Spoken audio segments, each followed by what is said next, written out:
Next topic discussion करेंगे हम biology के अंदर घटना चक्र 2026 में जेनेटिक इंजीनियरिंग एंड बायोटेक्नोलॉजी।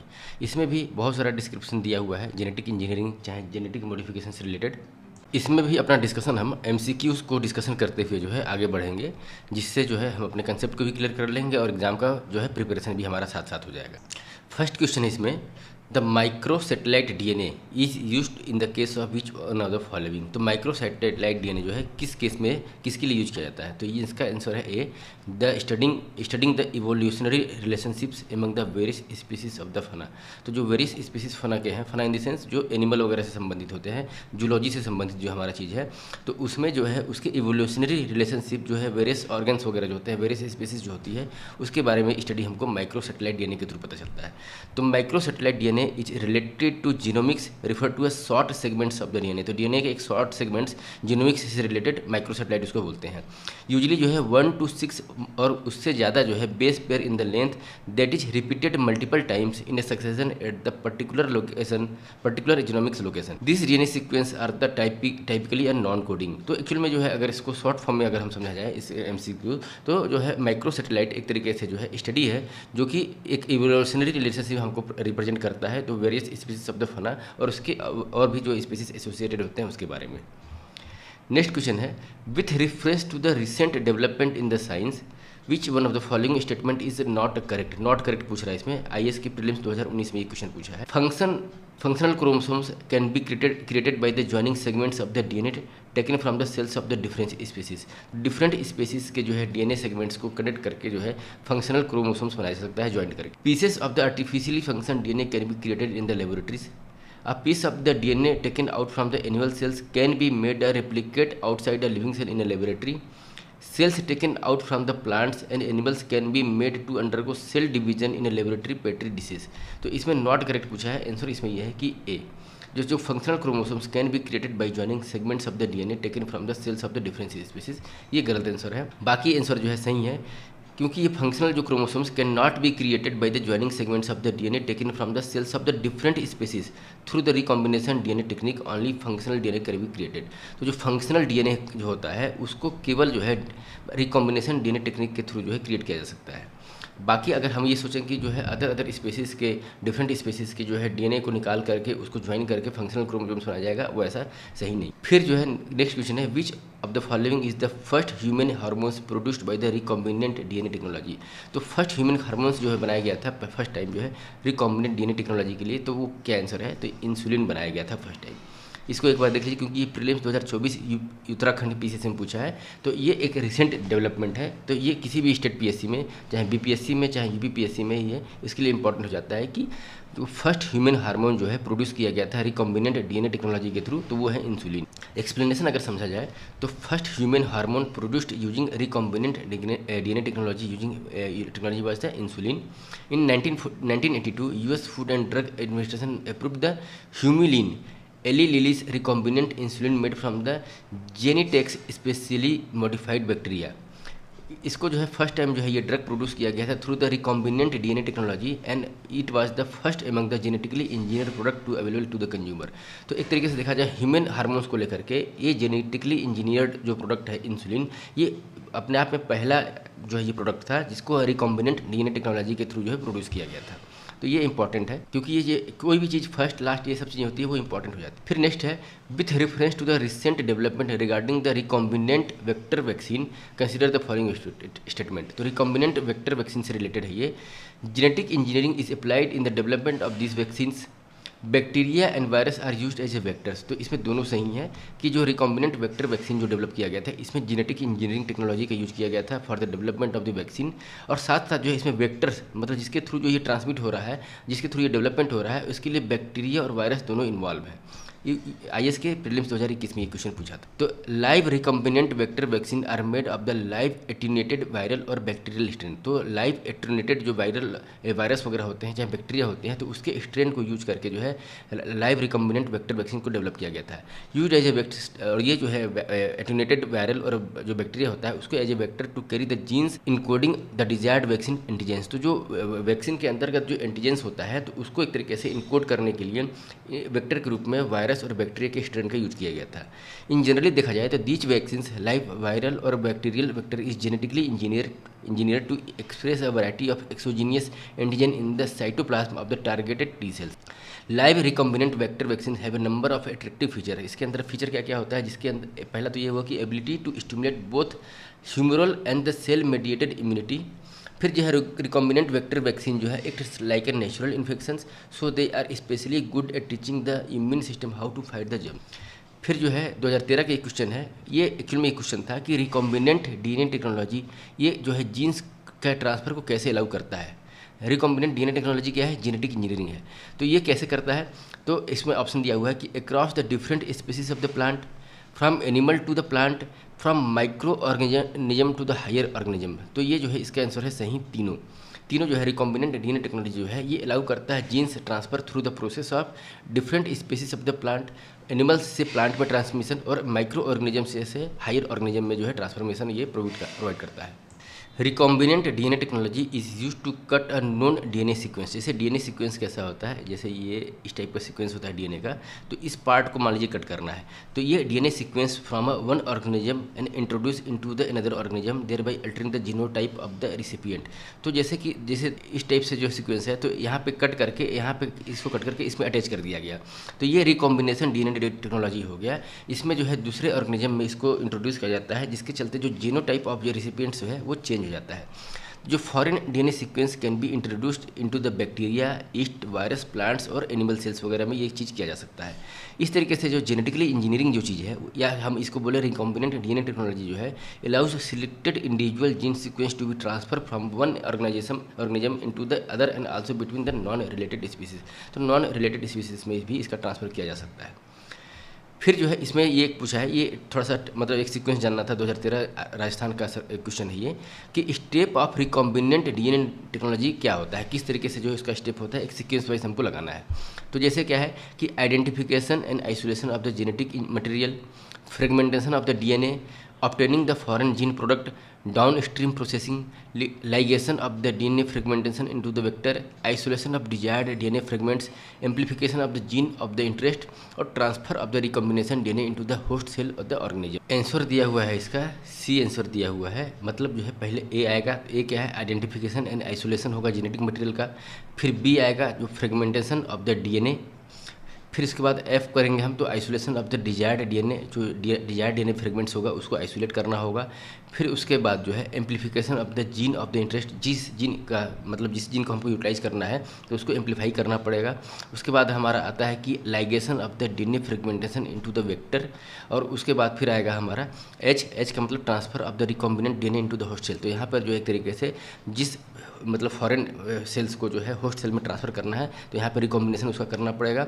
और उसके बाद जो है obtaining the foreign gene product, तो जीन प्रोडक्ट को ऑब्टेन करने के बाद जो है लास्ट में हमारा आ जाता है डाउन स्ट्रीमिंग प्रोसेसिंग। तो डाउन स्ट्रीमिंग प्रोसेसिंग जो है लास्ट में आ जाता है। इस सीक्वेंस को हमको याद करके रखना है, एक्सप्लेनेशन समझा जाए तो जो रिकॉम्बिनेशन डीएनए का जो प्रोसेस है, जो इसके थ्रू जो है प्रोडक्ट को डेवलप किया जाता है, तो इसमें स्टेप है पहले identification and isolation of the gene material, फिर फ्रेगमेंटेशन ऑफ द डीएनए, फिर isolation of the desire DNA fragments, फिर amplification of the gene of the interest, ligation of the DNA fragments into the vector, transfer of the recombinant DNA into the host cell, obtaining the foreign gene product जो है foreign मतलब जो foreign body है उससे obtain करना, और उसको फिर जो है प्रोसेसिंग करना। तो ये पहले देखिए, पहला और लास्ट तो देख लीजिए कि एक आइडेंटिफिकेशन और आइसोलेशन है, और फाइनली जो है वो प्रोसेसिंग है। उसके बीच में जो है आइडेंटिफिकेशन के बाद फ्रेगमेंटेशन, फिर फ्रेगमेंटेशन के बाद फिर आइसोलेशन करेंगे जो डीएनए फ्रेगमेंट्स हैं, फिर आइसोलेशन के बाद एम्प्लीफाई करना है, लाइगेशन करना है, फिर ट्रांसफ़र करना है, ट्रांसफ़र करने के बाद जो है जो फॉरेन जीन है उस प्रोडक्ट को जो है उसमें अटैच करने के बाद उसको प्रोसेसिंग कर देना है। नेक्स्ट क्वेश्चन है, scientist can cut apart and paste together DNA molecules at will regardless of the source of the molecules. DNA fragments can be manipulated using the restriction endonuclease and the DNA ligases। तो इसमें जो है answer दिया हुआ है, दोनों जो है सही है, और आर जो है ए को करेक्ट एक्सप्लेन कर रहा है। तो साइंटिस्ट जो है मतलब किसी भी सेगमेंट्स के डीएनए को मतलब डीएनए के सेगमेंट्स को कट करके जो है दूसरे सेगमेंट्स को अटैच करके मतलब उसमें जो है टुगेदर अटैच करके नए टाइप का कुछ मॉलिक्यूल्स वगैरह डेवलप कर सकते हैं regardless the source of the molecules. Reason क्या होगा इसका, तो डीएनए फ्रेगमेंट्स जो है उसको मैनिपुलेट किया जा सकता है through the process of the restriction endonuclease and the DNA ligase. फिर जो है which of the following pair is correctly match, तो इसमें कौन सा जो है फिगर करेक्टली मैच है, तो डीएनए क्या है, तो इसमें जो है मॉलिकुलर सीजर ये नहीं है, लिगासेस क्या होता है, तो मॉलिकुलर सीजर ये भी नहीं है, फिर लिगासेस दिया हुआ है मॉलिकुलर स्टीचर, तो मॉलिकुलर स्टीचर इसमें आंसर दिया हुआ है सी, तो ये हुआ लिगासेस का मतलब होता है एक तरीके से स्टिच करना। तो जैसे हमने यहाँ पे भी जो देख रहा था कि एक वर्ड आ रहा था ligase, ligation of the DNA fragments into the vector, तो वेक्टर के अंदर जो है एक तरीके से स्टिच करना डीएनए सेगमेंट्स को जो कि फ्रेगमेंट करके लाया गया है। तो यहाँ पे जो लाइगेशन वर्ड हुआ वो मोलिकुलर स्टिचिंग हुआ यहाँ पे। तो ligases work as a molecular stitches are the class of the enzyme that catalyse the formation of the covalent bonds and are important in the synthesis of the biological molecules, जैसे कि DNAs वगैरह। Ligase जो है also activates the process of repair in the breakup of the biological molecules by catalysing the formation of bonds, जिसमें हम क्या bond होगा, covalent bond होगा between the broken of the fragments. तो जो ब्रोकन ऑफ फ्रेगमेंट्स होगा उसमें stitching करने के थ्रू डीएनए को स्टिच कर देते हैं हम, तो स्टिच के थ्रू क्या होगा, एक कोवेलेंट बॉन्ड जनरेट होगा, therefore ligase can be named as a molecular stitcher. फिर जो है which of the following technology is used to create the personalised medicine based on the patient's genetic makeup, तो जो कोई पेशेंट्स है उसकी genetic जो भी हिस्ट्री वगैरह होगा उसके आधार पे अगर देखा जाए तो कौन सी टेक्नोलॉजी का यूज किया जा सकता है पर्सनलाइज्ड मेडिसिन को डेवलप करने के लिए। तो इसमें आंसर जो है स्टार मार्क दे दिया है। तो अगर देखा जाए तो पर्सनलाइज मेडिसिन की अगर देखा जाए तो प्रिसीजन मेडिसिन बोला जाएगा, मतलब पर्टिकुलरली एक व्यक्ति विशेष के लिए ये मेडिसिन हो जाएगा, तो इसलिए इसको प्रिसीजन मेडिसिन या पर्सनलाइज मेडिसिन बोला जाएगा। Is an emerging approach to the tailored medical treatment to individual patients, it often relies on the patients unique genetic profile to guide prevention, diagnosis and the therapy. तो यहाँ पे तीनों चीज़ें हैं, किसी मतलब ऐसा टेक्नोलॉजी का यूज़ करके जो व्यक्ति का हिस्ट्री है डिजीज़ को लेकर के, तो उसके हिस्ट्री के हिसाब से उसकी बॉडी के हिसाब से पर्सनलाइज मेडिसिन जो डेवलप किया जाएगा उसका यूज जो है प्रिवेंशन, डायग्नोसिस और थेरेपी के लिए किया जाएगा। इसके अंदर जो है ऑल 4 गिवन टेक्नोलॉजी, जिसमें जो है क्रिस्पर था, क्रिस्पर दिस जो है जीन एडिटिंग टेक्नोलॉजी हम इसको बोल सकते हैं, और इसके लिए जो है Cas19 एक्ट आता है, Cas9 एक जो है सीजर आता है उसका यूज किया जाता है। फिर नैनो टेक्नोलॉजी, रोबोटिक्स और 3D बायो प्रिंटिंग, ये चारों technology have the roles in the advancing personalized precision medicine, especially when tailoring intervention to patient's genetic makeup or the individual profile.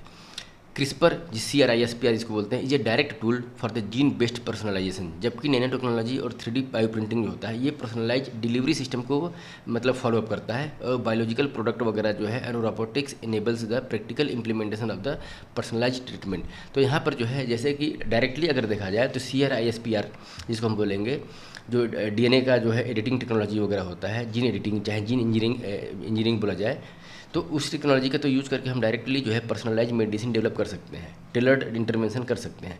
लेकिन इसके साथ साथ जो है अदर जो टेक्नोलॉजी वगैरह है उसका यूज करके, जैसे कि नैनो टेक्नोलॉजी वगैरह, 3D बायो प्रिंटिंग, इसे पर्सनलाइज डिलीवरी सिस्टम को फॉलो करेंगे और बायोलॉजिकल प्रोडक्ट को डेवलप करने के लिए कार्य करेंगे, जबकि रोबोटिक्स वगैरह जो है वो प्रैक्टिकल इंप्लीमेंटेशन करेंगे पर्सनलाइज ट्रीटमेंट के लिए।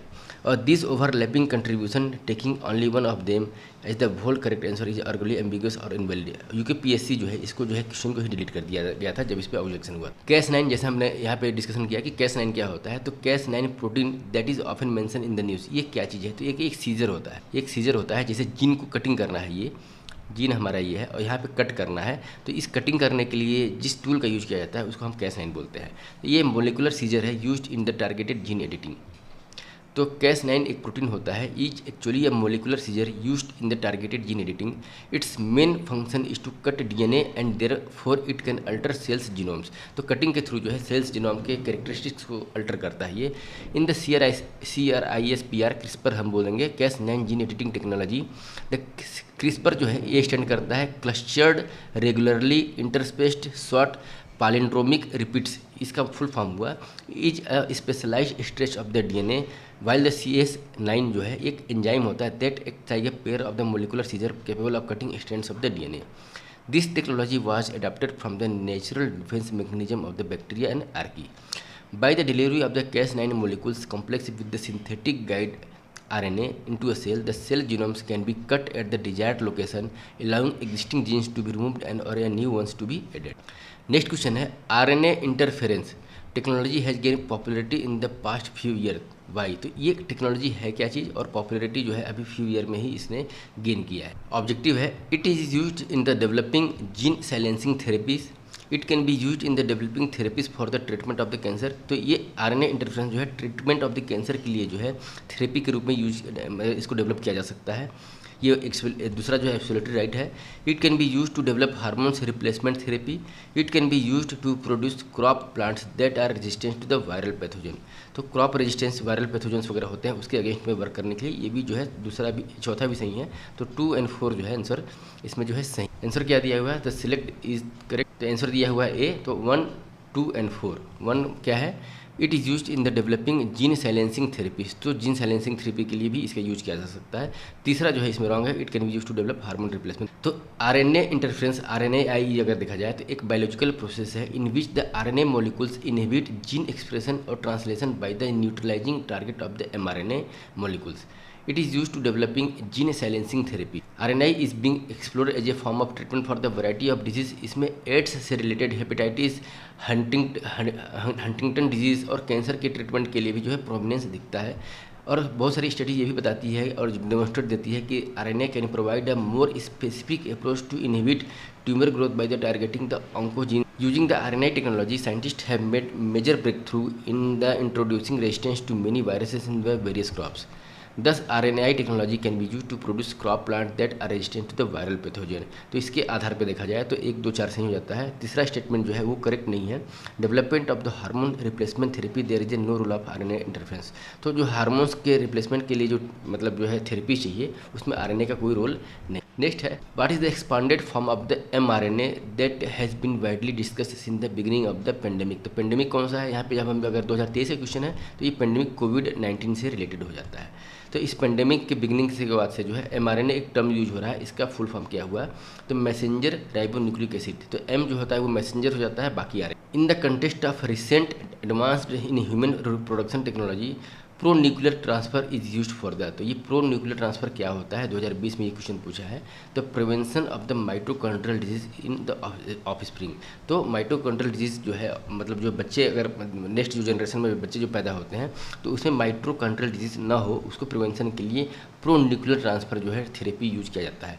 और देखिए एक्चुअल में ये जो क्वेश्चंस पूछ रहे हैं खास करके जीन एडिटिंग्स वगैरह से लेकर जीनोमिक्स वगैरह से लेकर के और जीन मॉडिफिकेशन से लेकर के, ये हर साल जो है UPSC और साथ साथ जो स्टेट PSC में भी ये क्वेश्चन जो है रिपीट हो रहा है। देखिए 2020 का ये क्वेश्चन है, इसके पहले हमने देखा 2023 में BPSC में ये क्वेश्चन पूछा है। ये तो खैर मतलब पुराना क्वेश्चन है, इसके पहले भी जो है IAS 2019 में एक क्वेश्चन पूछा था। तो ये क्वेश्चंस जो है रिपीट होते जा रहे हैं, तो इसलिए ये टॉपिक जो है अटमोस्ट इंपॉर्टेंट हो जाता है। एक्सप्लेनेशन समझा जाए तो pro nuclear transfer is a human reproductive technology which is use for the creating a 3 parent baby for the prevention of the mitochondrial disease in the offspring. तो mitochondrial disease जो है offspring में ना हो जाए तो एक तरीके से ये क्रिएट करता है 3 parent baby by the human reproductive technology, जिसको हम जो है प्रो न्यूक्लियर ट्रांसफर बोलते हैं। The technique involve in the intervening in the fertilisation process to remove faulty mitochondria which can cause fatal heart problem, liver failure, brain disorder, blindness, muscular dystrophy. तो actually में पहले तो ये समझिए कि ये जो डिजीज़ है माइटोकॉन्ड्रियल जो है डिजीज़ जो एसोसिएटेड है उसके चलते क्या क्या प्रॉब्लम होता है। लिवर फेलियर भी हो सकता है, हार्ट का प्रॉब्लम, ब्रेन डिसऑर्डरनेस, ब्लाइंडनेस, ये सब बीमारियां होती हैं। तो इसको जो ट्रीटमेंट के लिए जो हम जो तरीका जो बता रहे हैं इसमें क्वेश्चन में कि 3 पेरेंट IVF एक टेक्निक है, ट्रीटमेंट है। Because of the babies born from the genetically modified embryos would have the DNA from the mother, father and from the women donor. एक वुमेन डोनर का यूज किया जाएगा इसमें। जो प्रो न्यूक्लियर ट्रांसफर होगा इसमें कोई थर्ड पर्सन, जैसे मदर फादर का जो DNA तो होगा ही, साथ साथ में एक third person, third women donor के रूप में यूज की जाएगी और इसके थ्रू जो है माइटोकॉन्ड्रियल डिजीज़ को ट्रीट करने में जो है पॉसिबिलिटी बन जाती है।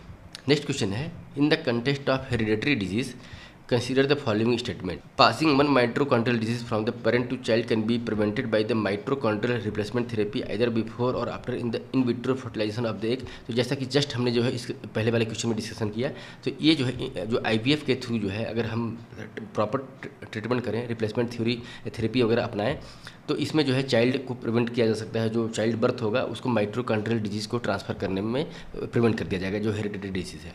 A child inherent mitochondrial disease direct entirely from the mother and not from the father. तो ये गलत है। देखिए दोनों के क्रोमोसोम्स, दोनों के डीएनए जो है उसमें अगर जो है ट्रांसफ़र होते हैं ऑफस्प्रिंग में, तो दोनों के मतलब जो है अगर कुछ डिफेक्ट्स है तो दोनों अफेक्ट करेंगे मिल करके। तो आंसर हो जाएगा हमारा 2021 में ये क्वेश्चन आईए से पूछा है। इस टाइप बहुत क्वेश्चन रिपीट्स हो रहे हैं।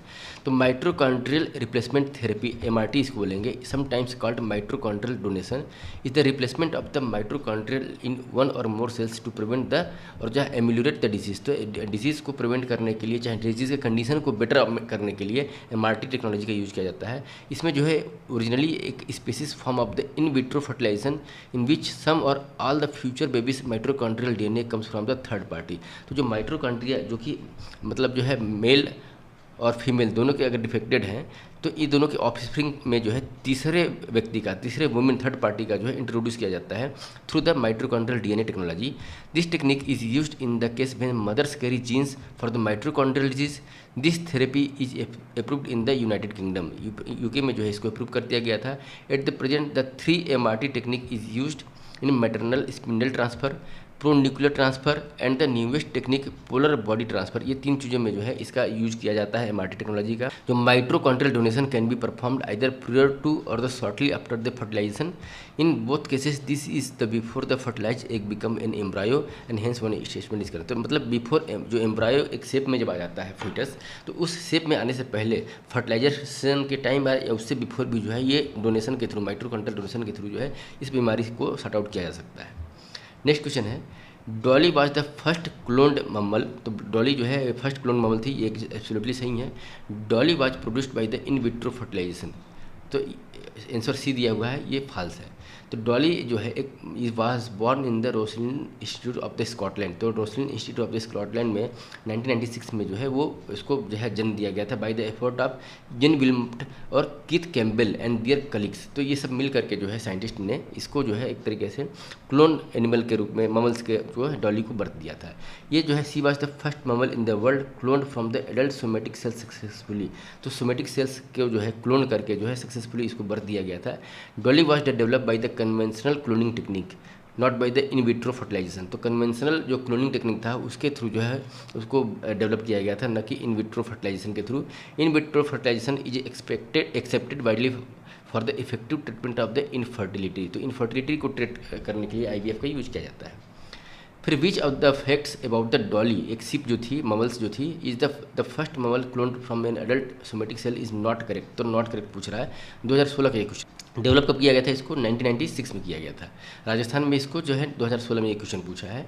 तो इसमें जो है Dolly was born in the year of 1998। ये फैक्चुअल क्वेश्चन था। 96 में बॉर्न किया गया था इसको। ये जो है बॉर्न हुआ स्कॉटलैंड में, ये सही है। Dolly died due to the lung disease. तो लंग डिजीज के चलते वो डेथ कर गई थी।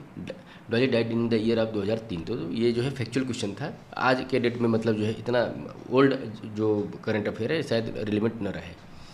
विच of the following is the first living cloned genetic engineering organism in by the human. तो ह्यूमन के रूप में अगर देखा जाए तो डॉली जो किसको डेवलप किया गया था बाय द ह्यूमन बीइंग।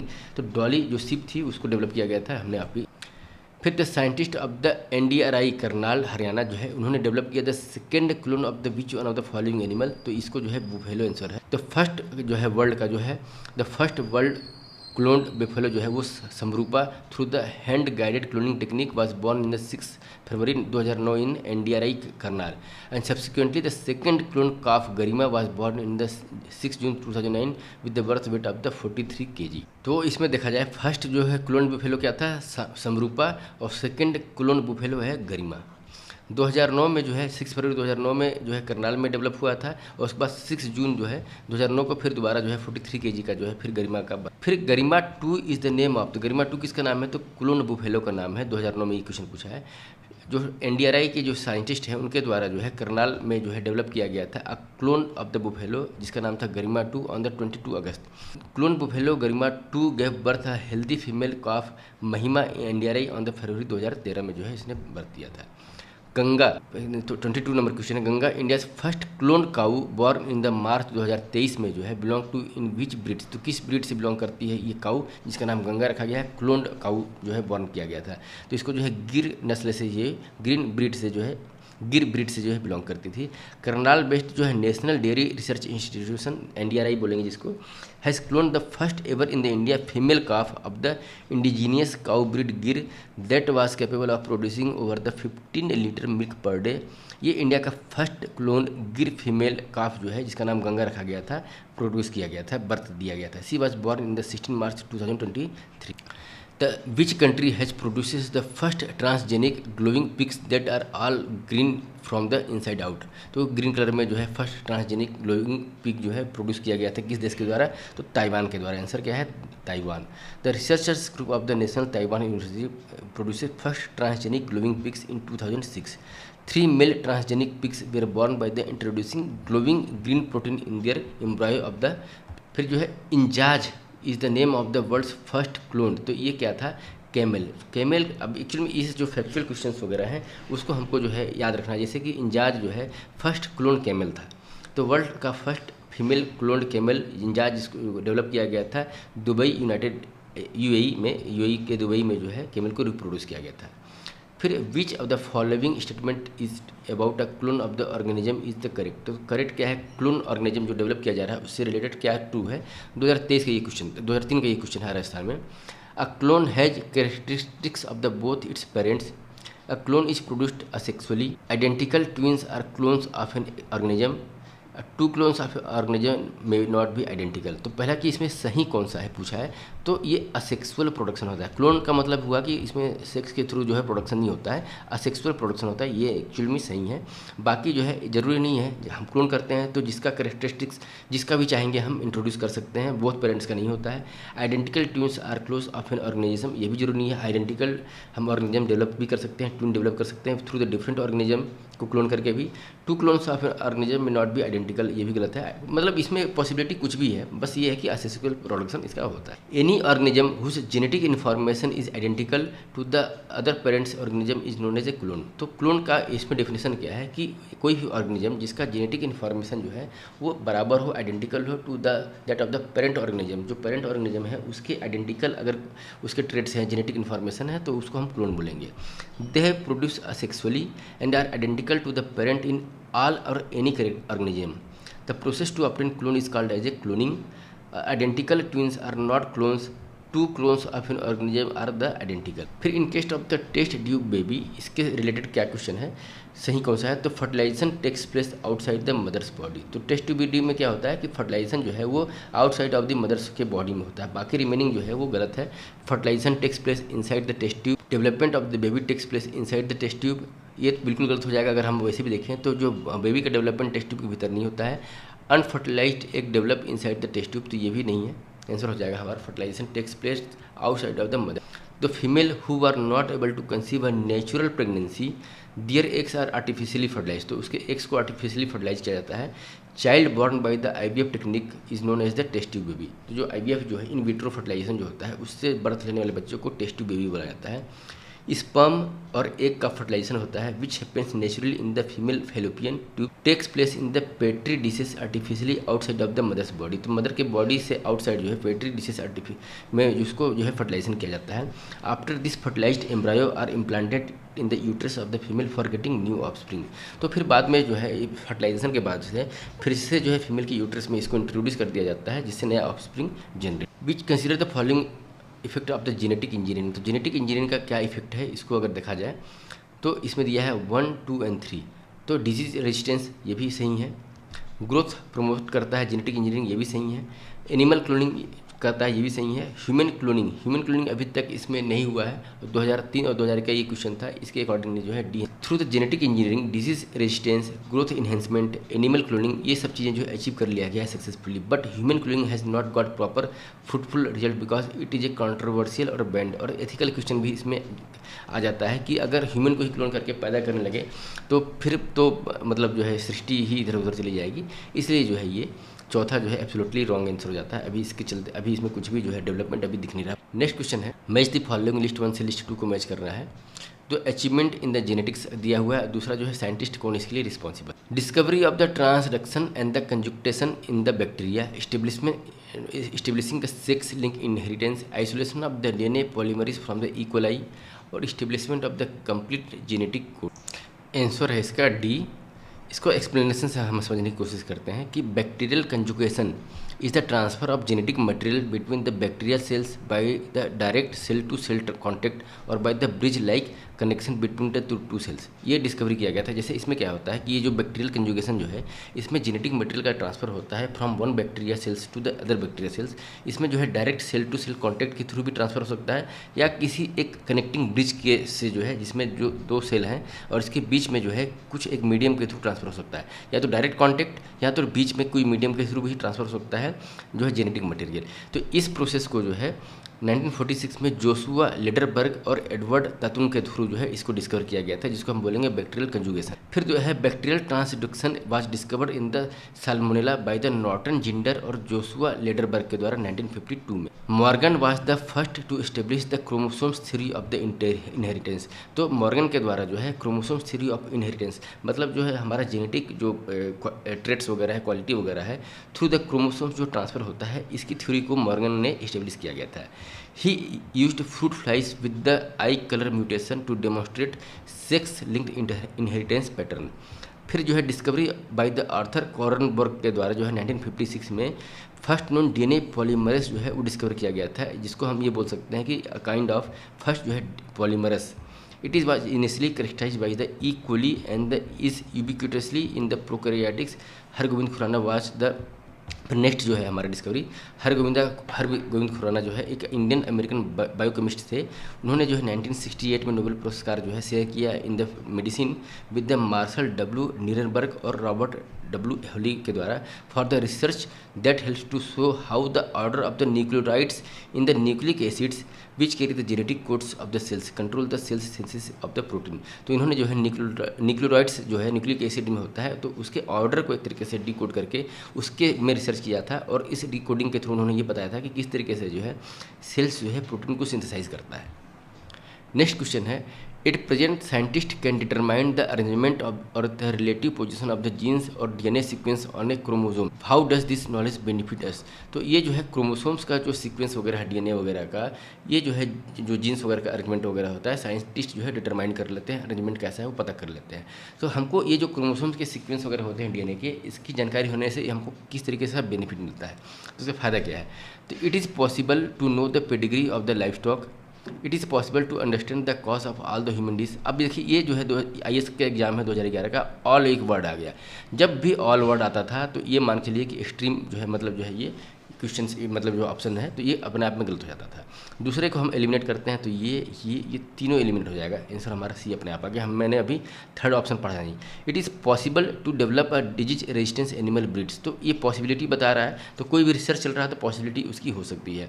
तो आंसर हो जाएगा हमारा C1 and 3, जिसमें जो है जो ये हमको क्रोमोसोम्स के अरेंजमेंट वगैरह पता चलते हैं डीएनए सीक्वेंस के, तो उसके चलते हम जो है ये पॉसिबिलिटी है कि जो है लाइफ स्टॉक की पेडिग्री वगैरह हम जान सकते हैं। दूसरा जो है ये पॉसिबिलिटी है कि डिजीज रेजिस्टेंस एनिमल को ब्रीड किया जा सकता है, पैदा किया। एक्सप्लेनेशन अगर समझा जाए इसको, तो treatment of different genetic disease, जिसमें अल्जाइमर होता है, सिस्टिक फाइब्रोसिस, मायोटोनिक डिस्ट्रोफिस, ये सब जो है इसकी पॉसिबिलिटी है कि इसको थ्रू द डीएनए सीक्वेंसिंग का समझ करके हेल्प कर सकता है इसको ट्रीटमेंट के लिए।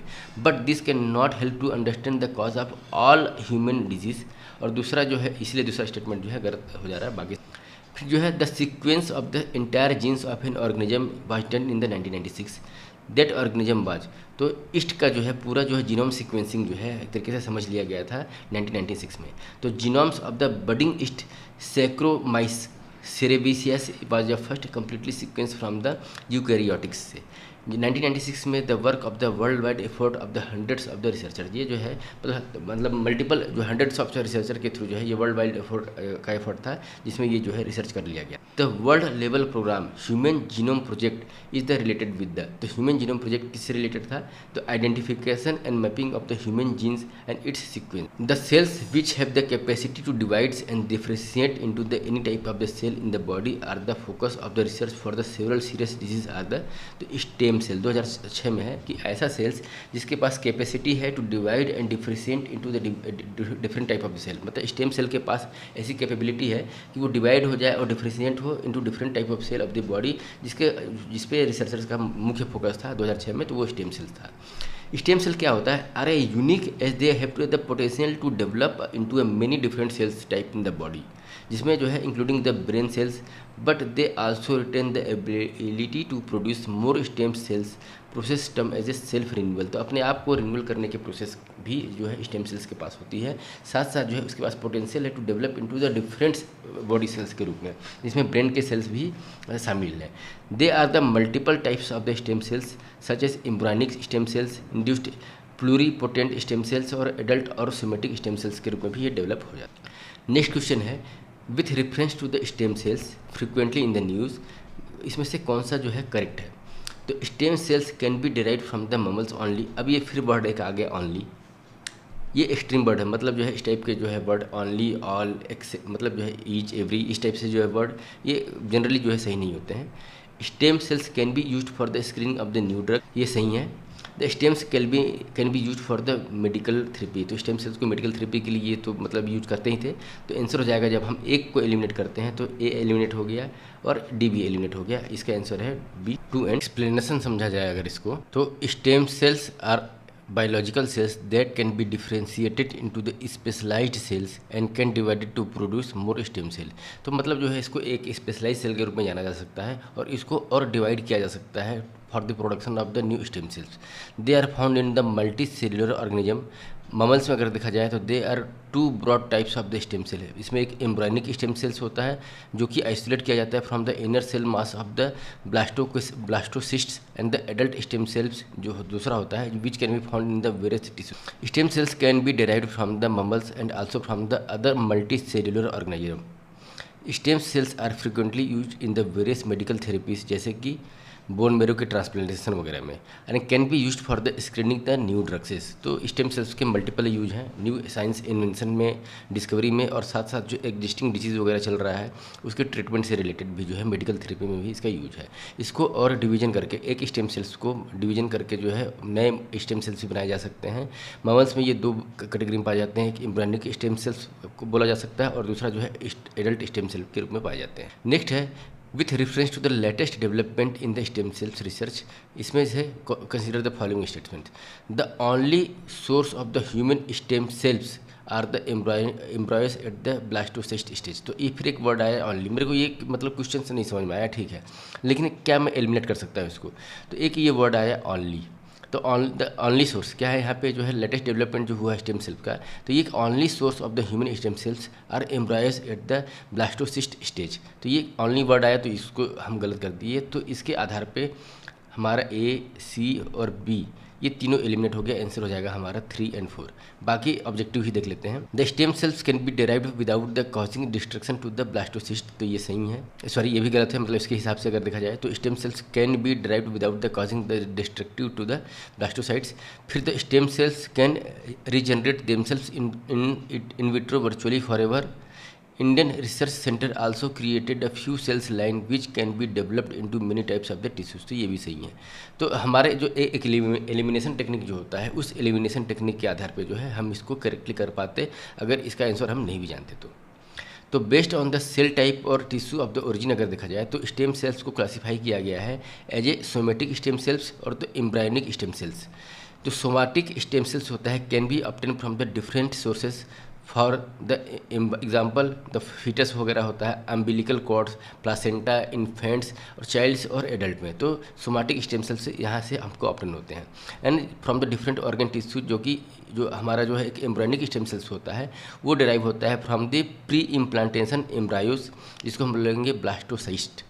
Derivation of the human embryonic stem cells are currently required to destruction of the ex utero embryo. तो जो ह्यूमन एम्ब्रायनिक स्टेम सेल्स को अगर पाना है, डिराइव करना है, तो हमको जो एग्जिस्टिंग जो एक्स यूटेरो एम्ब्रायोज है उसको डिस्ट्रक्ट करना पड़ेगा। The stem cells can regenerate themselves in vitro virtually forever. Indian researchers can also create a few cells line which can be developed into many types of the tissue. Next question है, which one of the following statement is not पूछ रहा, not true with regarding to the transplantation of the stem cells in the animal. They multiply themselves through the lifespan of an animal. They repair the damaged tissue of the organ, ये भी सही है। They have the capacity to produce one or more type of the specialised cell, ये बिल्कुल सही है absolutely. They are found only in the embryo, फिर एक वर्ड आ गया ओनली इन द एम्ब्रायो, तो हमने अभी भी देखा कि मतलब जो है अलग स्टेजों पे ये पाया जाता है, जैसे कि एक सोमेटिक सेल्स वगैरह जो था वो जो है एक तरीके से एडल्ट सेल के रूप में जाना जा रहा था, और एम्ब्रायनिक स्टेम सेल्स तो होता ही है। तो ये हमारा डी जो है नॉट करेक्ट है, आंसर यही है। Which one of the following is the bioethically non controversial source of stem cells as an alternative to the highly controversial embryonic stem cells. तो जो एम्ब्रायनिक स्टेम सेल्स है वो highly controversial है। Embryonic का मतलब जो है एक इनिशियल स्टेज में स्टेम सेल्स का यूज करके एक नया क्रिएचर को डेवलप करना, नया कोई जो है स्पीसीज को डेवलप करना। इसके लिए एथिकल जो है मेरा क्वेश्चन जो है आता है। तो विच ऑफ द फॉलोइंग ये बायो एथिकल जो है नॉन कंट्रोवर्शियल है, कौन सा इसमें? तो bone marrow derived stem cells, ये जो है नॉन जो है कंट्रोवर्शियल है। बाकी blood of the foetus, blood of the babies, फिर amniotic fluids derived stem cells, ये जो है कंट्रोवर्शियल जो है हो जाते हैं। तो स्टेम सेल्स जैसा कि डिफिनेशन में समझाया गया था कि एक अनडिफ्रेंशिएटेड बायोलॉजिकल सेल्स होता है that can be differentiated into the specialised cells and can divide to produce more stem cells. तो बहुत सारे स्टेम सेल्स को बनाने में ये यूजफुल होते हैं। ये जो है मल्टी सेलुलर ऑर्गेनिज्म में भी पाए जाते हैं।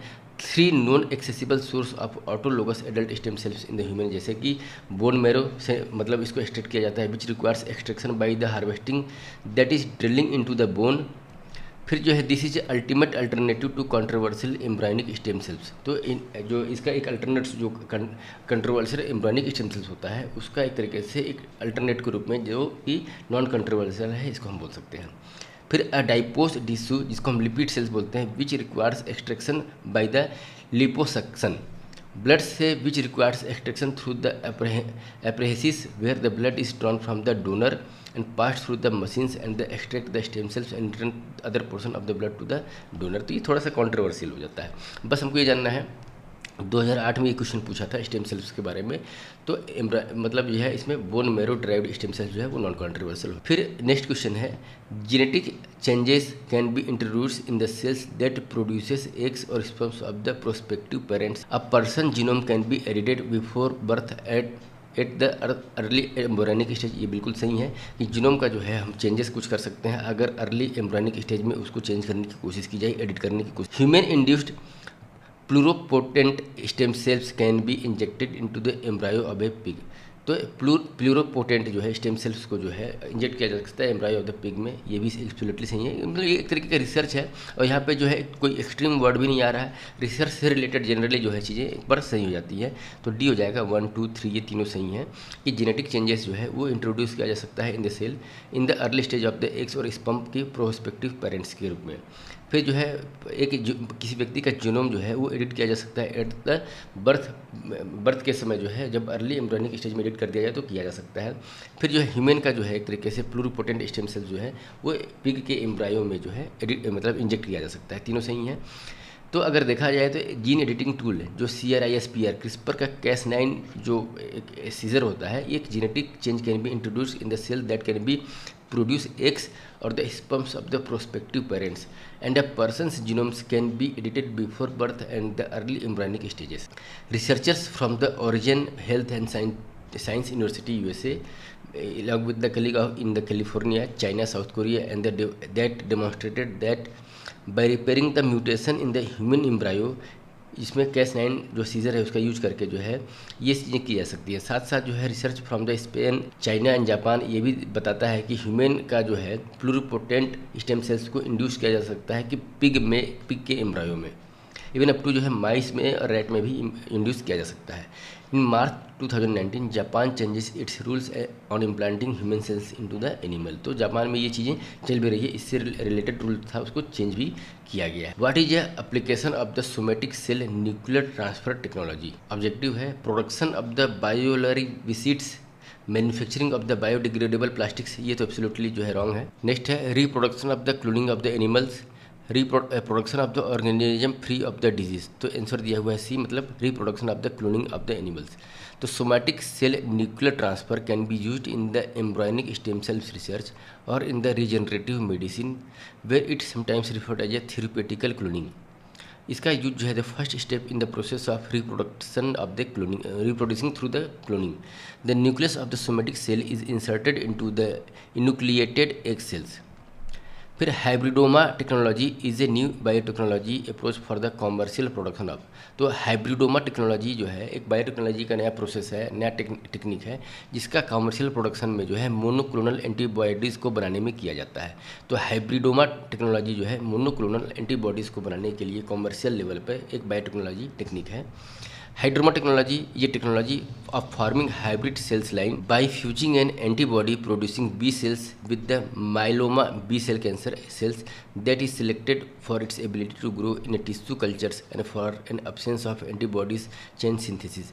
तो ये जो मतलब ये इसका एक्सप्लेनेशन हुआ, इतना डीप एक्सप्लेनेशन की ज़रूरत हमको नहीं है। जब हम पीसीएस की तैयारी कर रहे हैं, यूपीएससी की तैयारी कर रहे हैं और स्टेट पीएससी की तैयारी कर रहे हैं, तो इतना डीप लेवल पे जो जेनेटिक इंजीनियरिंग वगैरह है, बायोलॉजी वगैरह है, उसको हमको समझने की जरूरत नहीं होती है। जैसे अब ये 2000 का क्वेश्चन है, तो ये हाइब्रिडोमा टेक्नोलॉजी जो है, इससे रिलेटेड कुछ आर्टिकल्स और कुछ रिसर्च आए होंगे, इसलिए इसमें उस समय ये क्वेश्चन पूछा गया होगा, 1-2 साल पहले के करंट अफेयर में होंगे। तो जस्ट हाइब्रिडोमा टेक्नोलॉजी का क्या यूज है, वो जब आर्टिकल आता है तो इसमें दे दिया जाता है। अब उसका मतलब पॉइंट टू पॉइंट और डीप रिसर्च के लिए जो एक्सप्लेनेशन दिया हुआ है, वो एग्जाम के पर्सपेक्टिव से अगर देखा जाए, सिविल सर्विस के पर्सपेक्टिव से इंपॉर्टेंट नहीं रखता है। फिर जो hybridoma technique was developed by the Bohm, तो किसके द्वारा इसको डेवलप किया गया था, 2024 में ही पूछा है। तो इसको जो है जॉर्ज कोलर और सेजर माइस्टिन के द्वारा जो है डेवलप किया गया था। इसके पहले एक्सप्लेनेशन में ये दिया है। The plant field gene bank at the Banthra will be, तो जो प्लांट फील्ड जीन बैंक है एट द बांथेरा, उसका क्या रोल है, तो look after all the above अगर देखा जाए तो preservation of the endangered varieties of the plant, check piracy of the biodiversity, identifying economically important wild plants. तो ये 3 फंक्शन जो है जो प्लांट फील्ड जीन बैंक है उसका। तो प्लांट फील्ड जीन बैंक जो है Banthra will secure the endangered plant, prevent the piracy of biological diversities and also recognise the economically important plant. Next question है, according to the Indian patent act a biological process to create a seed can be patented in India. तो अगर Indian patent act को देखा जाए तो biological process के through जो create किया गया सीड है उसको पेटेंट किया जा सकता है। पहला मतलब ऑब्जेक्टिव ये है। दूसरा, in India there is a no intellectual property appellate board. India में कोई अपीलेंट मतलब बोर्ड नहीं है इंटेलेक्चुअल से रिलेटेड। तो नो पूछ रहा है, मतलब ये तो गलत है, मतलब intellectual property appellate tribunal board है हमारे यहाँ। फिर the plant varieties are not eligible to be patented in the India. तो जो प्लांट की वैरायटी है वो पेटेंट के लिए इंडिया में एलिजिबल नहीं है। तो आंसर हमारा सी है, मतलब थर्ड केवल जो ये सही है, बाकी ये दोनों जो है गलत है। और इंडियन पेटेंट एक्ट के अकॉर्डिंगली देखा जाए तो biologically process to create seed can be patented in India, ये जो है मतलब गलत है। 2019 में ये क्वेश्चन पूछा है, इसको अगर समझा जाए तो द पेटेंट एक्ट 1970 का जो आर्टिकल 3J है उसके आधार पर अगर बोला जाए तो plants and animals in the whole or any parts therefore other than the micro organism but include seeds variety or species and the essential biological process for the production or propagation of the plant and animals are not invention. ये invention की category में India के patent act के अंतर्गत नहीं आता है। इसलिए जब इन्वेंशन में नहीं आता है तो इसको पेटेंट की कैटेगरी में भी नहीं रखा जाता है, मतलब इसको पेटेंटेड नहीं किया जा सकता है। किसको, तो पेटेंट एक्ट के अंतर्गत जो है प्लांट एनिमल्स का जो होल पार्ट्स होता है, चाहे माइक्रो ऑर्गेनिज्म वगैरह होता है जिसमें सीड्स वैरायटी स्पीसीज और बायोलॉजिकल प्रोसेस वगैरह आ जाते हैं, ये सब।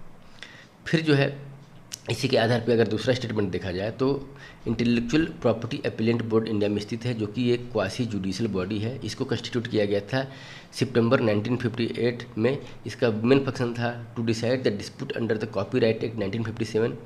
अदर जो है इसके अलावा इंटेलेक्चुअल प्रॉपर्टी अपीलेंट बोर्ड भी गठित किया गया था, had been constituted on 15 September 2003 to hear appeal against the decision of the registrar under the trademark act 1999 and the geographical indication जो होता है GI टैग वगैरह जो मिलता है ऑफ द गुड्स 1999। तो ये हमारा जो है इससे रिलेटेड जो है अपीलेंट के लिए बोर्ड से बहुत सारे जो है गठित किए। Insect resistance cotton plants have been genetically engineered by the inserting a gene from an, तो ये बैक्टीरियम, आंसर क्या है बैक्टीरियम। इसको हम बीटी कॉटन भी इसलिए बोला जाता है। इंडिया में जो मतलब जेनेटिकली मॉडिफाइड अगर कोई क्रॉप अभी अगर अवेलेबल है तो वो बीटी कॉटन है, जो कॉमर्शियल लेवल पर इसका प्रोडक्शन होता है। तो इसका जो है फुल फॉर्म हुआ कि बैसिलस थुरिंजिनेसिस। बीटी का मतलब बैसिलस थुरिंजिनेसिस, एक बैक्टीरिया इंसर्ट किया जाता है जिसके चलते इस मतलब जो क्रॉप में जो है जेनेटिकली मॉडिफिकेशन हो जाता है और इंसेक्ट से रेजिस्टेंस हो जाता है। तो इंसेक्ट रेजिस्टेंस कॉटन जो है प्लांट एक जेनेटिकली इंजीनियर्ड प्लांट है जिसके अंदर जो है जीन को इंसर्ट किया जाता है from A bacteria called the bacillus thuringiensis. Strain of the Bacillus thuringiensis produces different toxins which are harmful to the different insects. तो ये जो है बीटी जो बैक्टीरिया है उसके थ्रू डिफरेंट टाइप के टॉक्सिन्स जो है बनाए जाते हैं जो कि डिफरेंट स्पीसीज पे डिफरेंट टाइप का अफेक्ट करता है. Such varieties of cotton is commonly known as BT cotton. The American multinational company Monsanto जो है ये कॉमर्शियल लेवल पे इसके सीड्स को प्रोवाइड कर. Next the American multinational company Monsanto has produces an insect resistance cotton varieties that is undergoing field trials in the India. A toxin gene from which one of the following bacteria has been transferred to this transgenic cotton. तो वो क्या है, bacillus thuringiensis जो है वो toxic bacteria है. Next है the micro organism which is associated with the production of the BT cotton. तो इसके लिए बैक्टीरियम रिस्पॉन्सिबल है. Insect resistance transgenic cotton has been produced by the inserting BT gene. The BT gene is derived from the bacterium. ये भी सही है. तो इसका जो आंसर हो जाएगा A. Bollgard 1 and Bollgard 2 technology are mention in the context of the 2021 में ये क्वेश्चन पूछा है. तो developing genetically modified cross plant. तो ये बोलगार्ड 1 और बोलगार्ड 2 एक टाइप के सीड्स होते हैं, जेनेटिकली मॉडिफाइड सीड्स होते हैं for the development of genetically modified cross plants.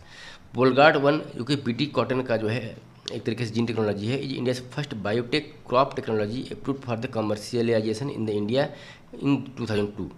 फिर बोलगार्ड 2 आया, एक डबल जीन टेक्नोलॉजी आया 2006 में by the genetically engineer approval committee. ये इंडिया में एक रेगुलेटरी बॉडी है जो कि मिनिस्ट्री ऑफ एनवायरनमेंट के अंडर वर्क करती है.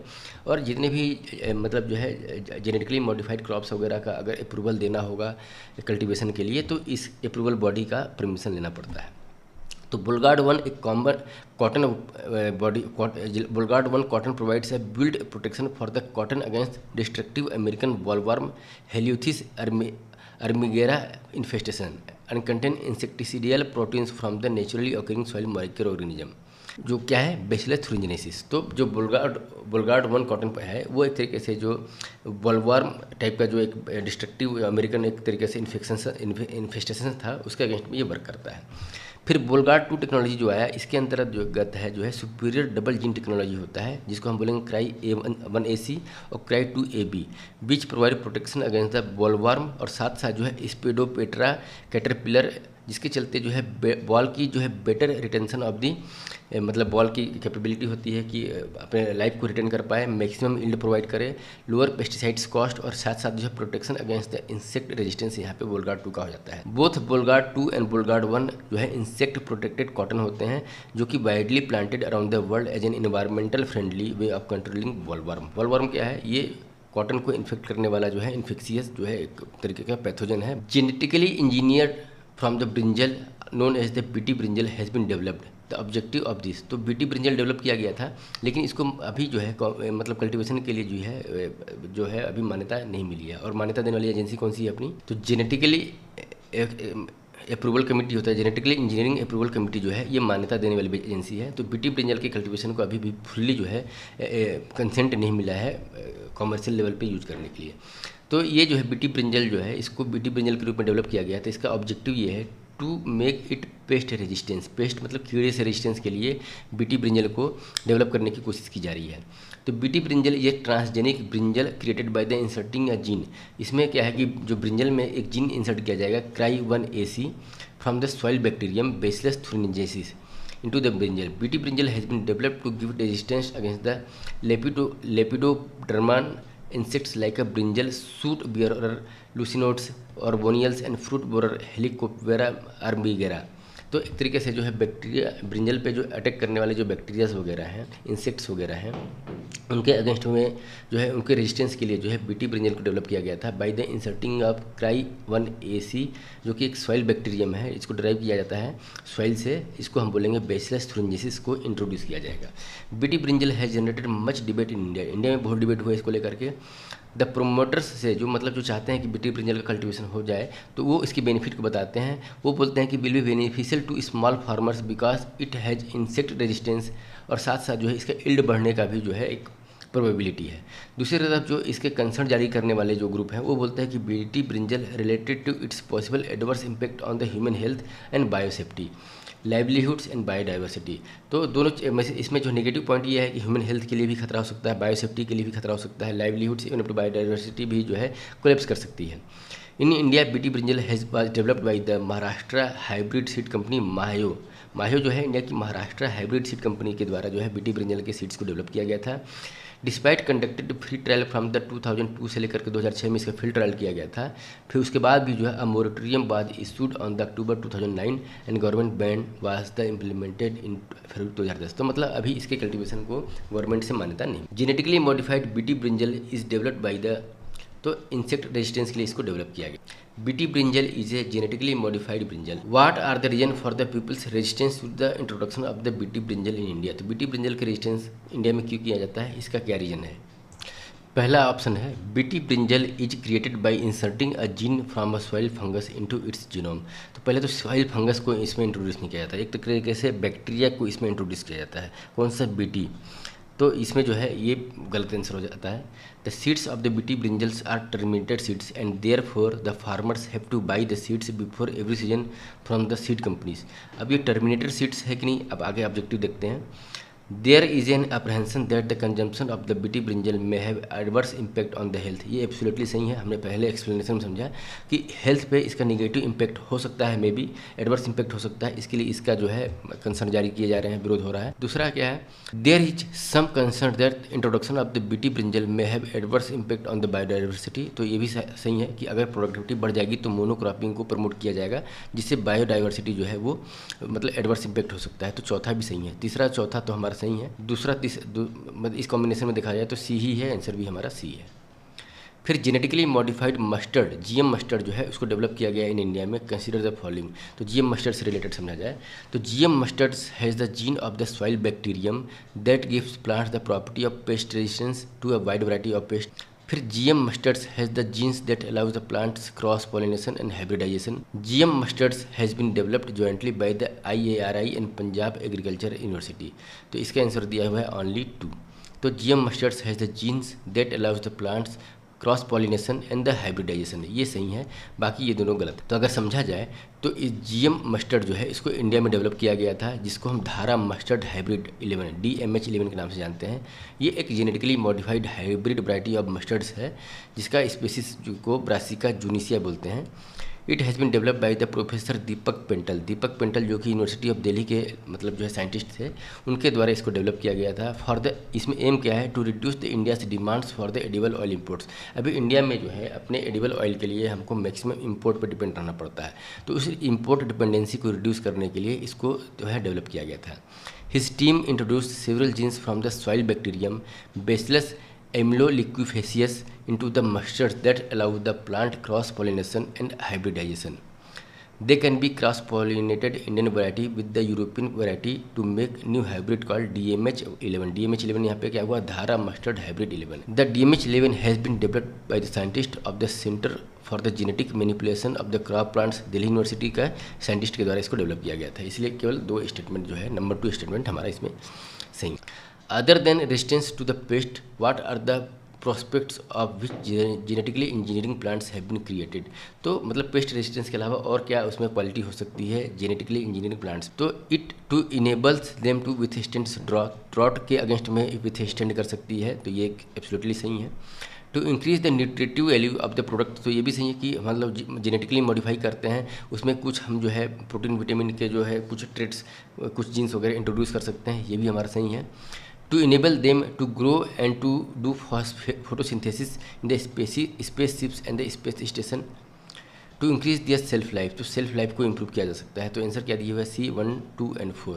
तो ये वाला गलत है, to enable them to grow and do photosynthesis in the space ship and space station, ये गलत आंसर। नेक्स्ट है, with reference to the agriculture in India how can the technique of genome sequencing often seen in the news is to be used in the immediate future. तो immediate future में genome sequencing का क्या use है अगर agriculture के perspective से देखा जाए तो इसमें जो है genome sequencing can be use to identify genetic markers for disease resistance and the drought tolerance in the various crops plants, ये सही है, हमने इसके पहले भी समझा था। This technique helps in the reducing the time required to development new variety of crop. तो मतलब यील्ड कैसे बढ़ेगा, प्रोडक्टिविटी बढ़ जाएगी, क्रॉप का लाइफ साइकिल को रिड्यूस किया जा सकता है, ये भी सही है।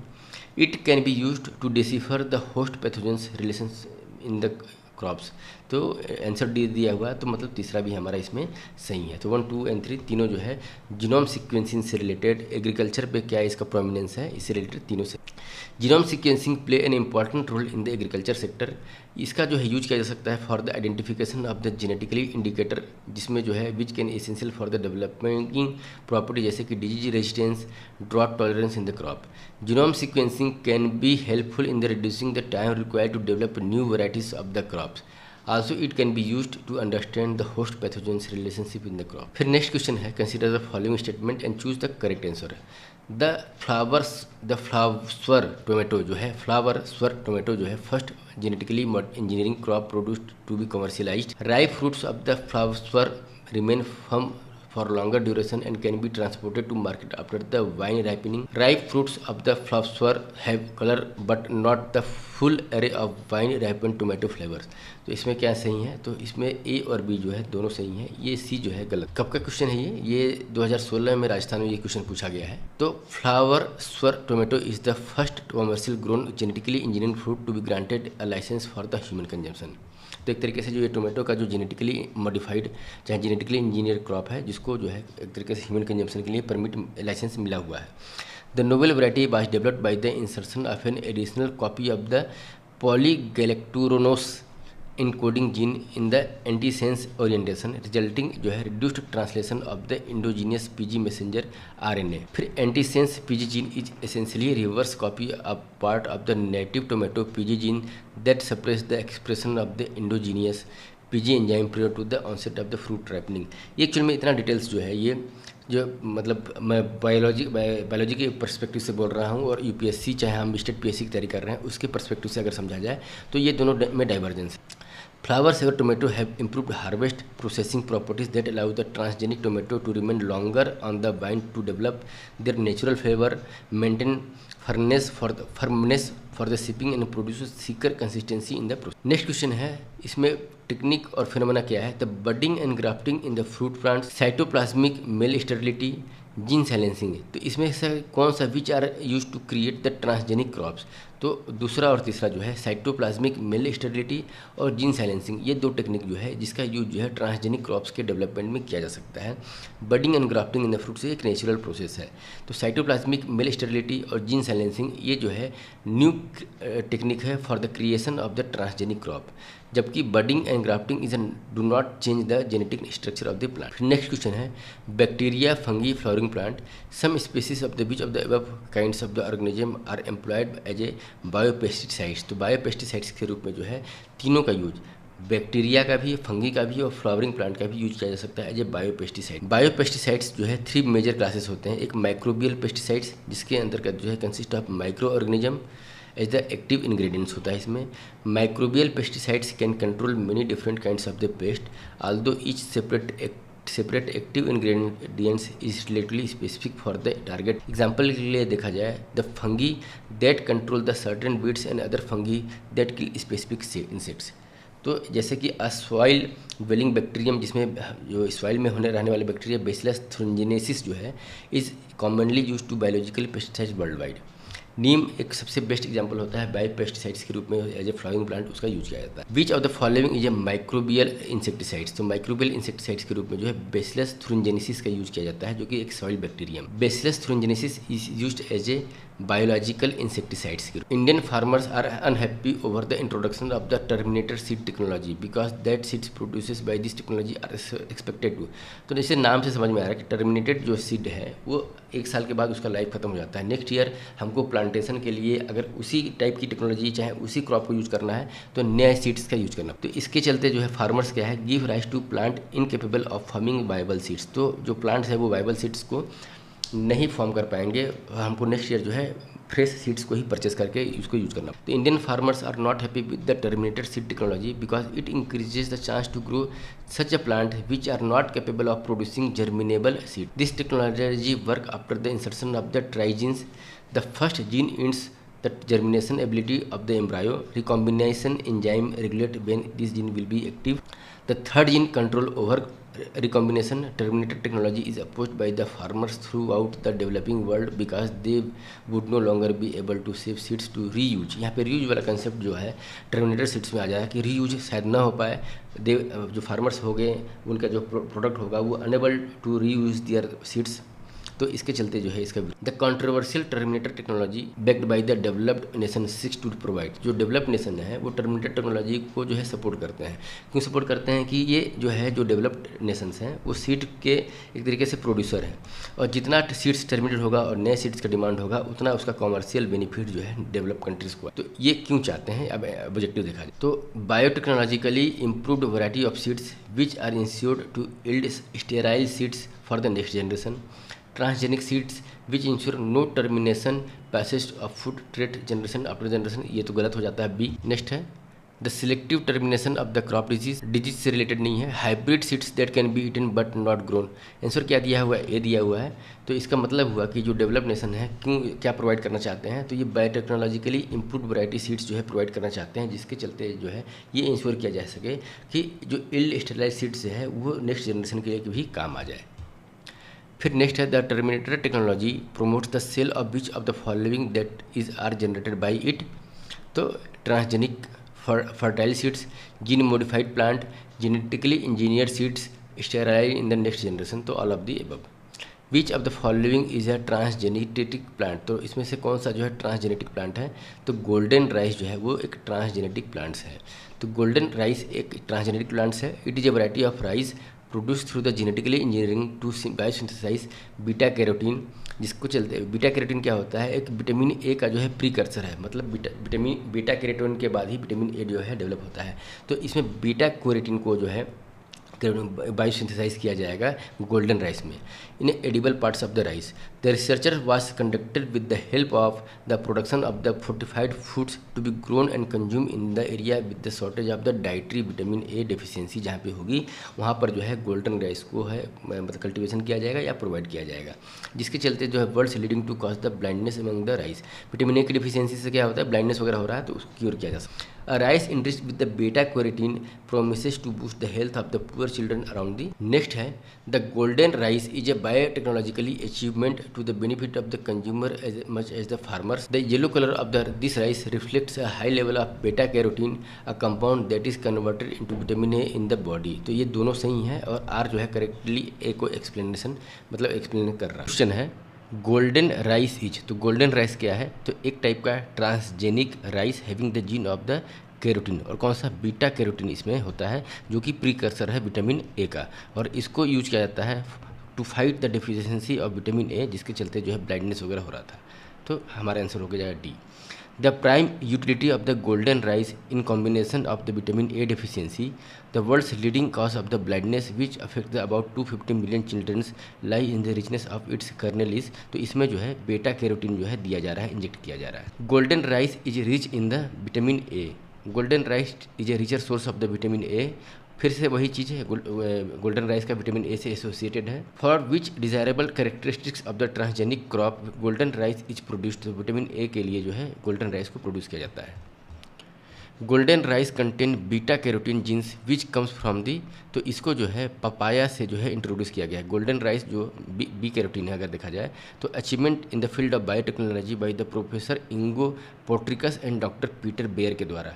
ये the colour of this rice is golden, तो जो राइस होता है इसका कलर गोल्डन कलर का होता है। Two genes of the daffodil and 1 gene of the Erwinia uredovora को इंसर्ट किया जाता है विद इन इट्स जीनोम्स, मतलब जो राइस के जीनोम्स के अंदर जो है 2 जीन्स डेफोडिल के और 1 जीन जो है एरविनिया अर्डोवोरा के जो है इंसर्ट किए जाते हैं। This 3 genes produces the enzymes needed to convert the natural occurring compounds into the immature embryos of the rice that converts the, इसमें जो है GGDP जो दिया हुआ है ग्रेनिल डाइफॉस्फेट्स के रूप में जो है एक बीटा कैरोटीन डेवलप होगा। वन ऑफ द रीचिंग और जब ये अपने बॉडी में इंट्रोड्यूस होगा, जब पहुँचेगा इन आवर बॉडी, तो बीटा कैरोटीन जो है वो हमारे बॉडी में, मतलब हमको विटामिन ए डायरेक्टली नहीं मिल रहा है, हमको विटामिन जो है एज ए बीटा कैरोटीन मिलेगा गोल्डन राइस से। ये बीटा कैरोटीन जो है हमारे बॉडी में विटामिन ए के रूप में कन्वर्ट हो जाएगा, जो कि हमारे आइज़ के लिए हेल्प। फिर which of the following pair is not correctly match पूछा है कि कौन सा जो है करेक्टली मैच नहीं है। तो इसमें जो है रिनेक्टिंग चीज़, फिर जेनेटिकली इंजीनियर जो है प्लाज्मिड्स है, गोल्डन राइस विटामिन ए के लिए यूज किया जाता है, ओजोन लेयर जो है वो स्ट्रेटोस्फेयर में पाया जाता है। स्ट्रेटोस्फेयर जो होगा हमारा स्ट्रेटोस्फेयर में पाया जाता है। तो ये ट्रोपोस्फेयर हमारा रॉन्ग मैच है, आंसर हो जाएगा डी। द ओजोन लेयर जो कि हमारा जो है ओजोन लेयर जो हमारे स्ट्रेटोस्फेयर में पाया जाता है, वो यूवी रेडिएशन जो होता है सन का, उससे हमको बचाता है, पर्टिकुलरली यूवी सी जो स्ट्रेटोस्फेयर में पाया जाता है। और जो रिनेक्टिन जो होता है, रिनेक्टिंग इज द एक्शन और the process of curdling milk by the addition of the rennets. तो रिनेंट्स को एडिशन के बाद जो है मिल्क की कर्डिंग की जाती है। प्लाज्मिड जो कि बैक्टीरिया में पाया जाता है, एक जेनेटिक टूल है used in the genes engineering. तो जीन इंजीनियरिंग में इसका यूज किया जाता है। गोल्डन राइस जो है एक तरीके से फोर्टिफाइड किया जाता है, चाहे जेनेटिकली मॉडिफाई किया जाता है।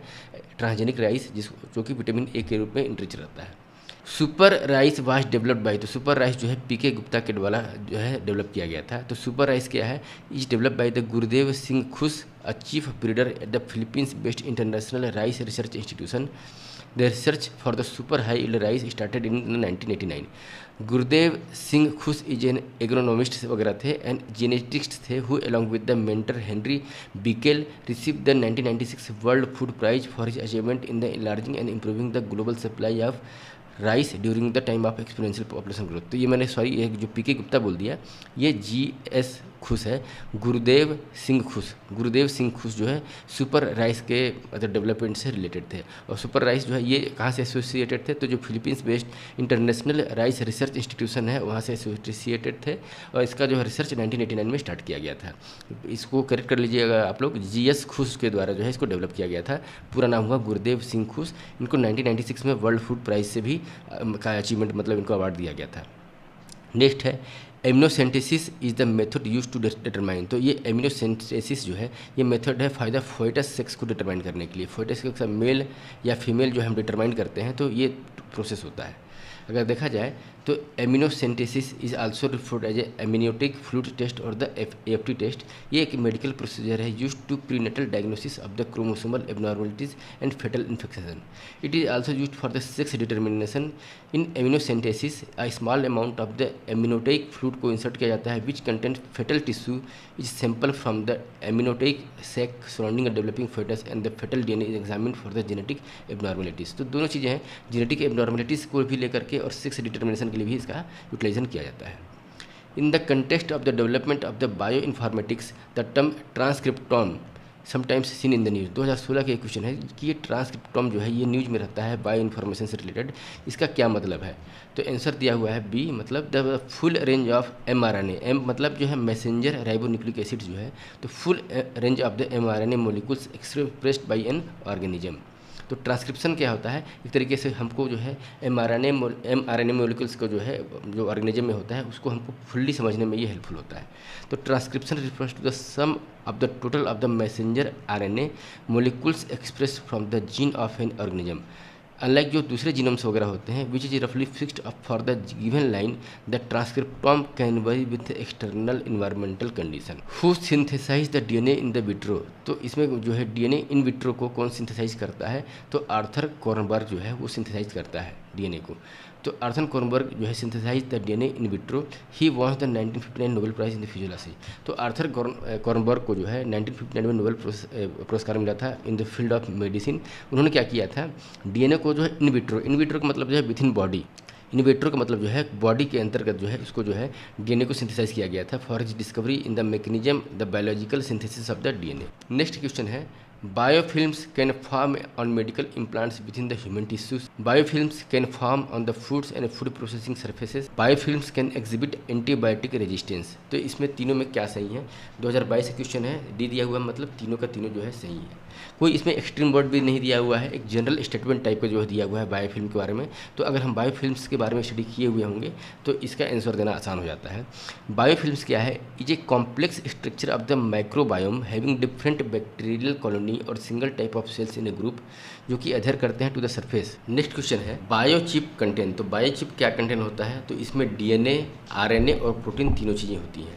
तो biochip is a microchip design और intended to function in a biological environment specially inside the living organism. तो बायोचिप से ऐसी उम्मीद की जाती है कि वो ऐसा फंक्शन करेगा बायोलॉजिकल इन्वायरमेंट में, खास करके जो है, और लिविंग ऑर्गेनाइजेशन में। Microchip design to intend function in the biological environment में फंक्शन करे, खास करके जो लिविंग ऑर्गेनाइजेशन के अंदर। These are the likely to have an increasing impact on the genetic diagnostics, drug discoveries और basic research in the application. Addition to DNA and RNA, जो biochip में डीएनए आरएनए के साथ साथ जो बेस्ड चिप्स होते हैं, उसके अलावा प्रोटीन चिप्स भी होते हैं जो कि डेवलप होते हैं विद इंक्रीजिंग फ्रीक्वेंसी। फिर जेनिको टेक्नोलॉजी, तो 1999 का एक क्वेश्चन है, जेनिको टेक्नोलॉजी क्या होता है?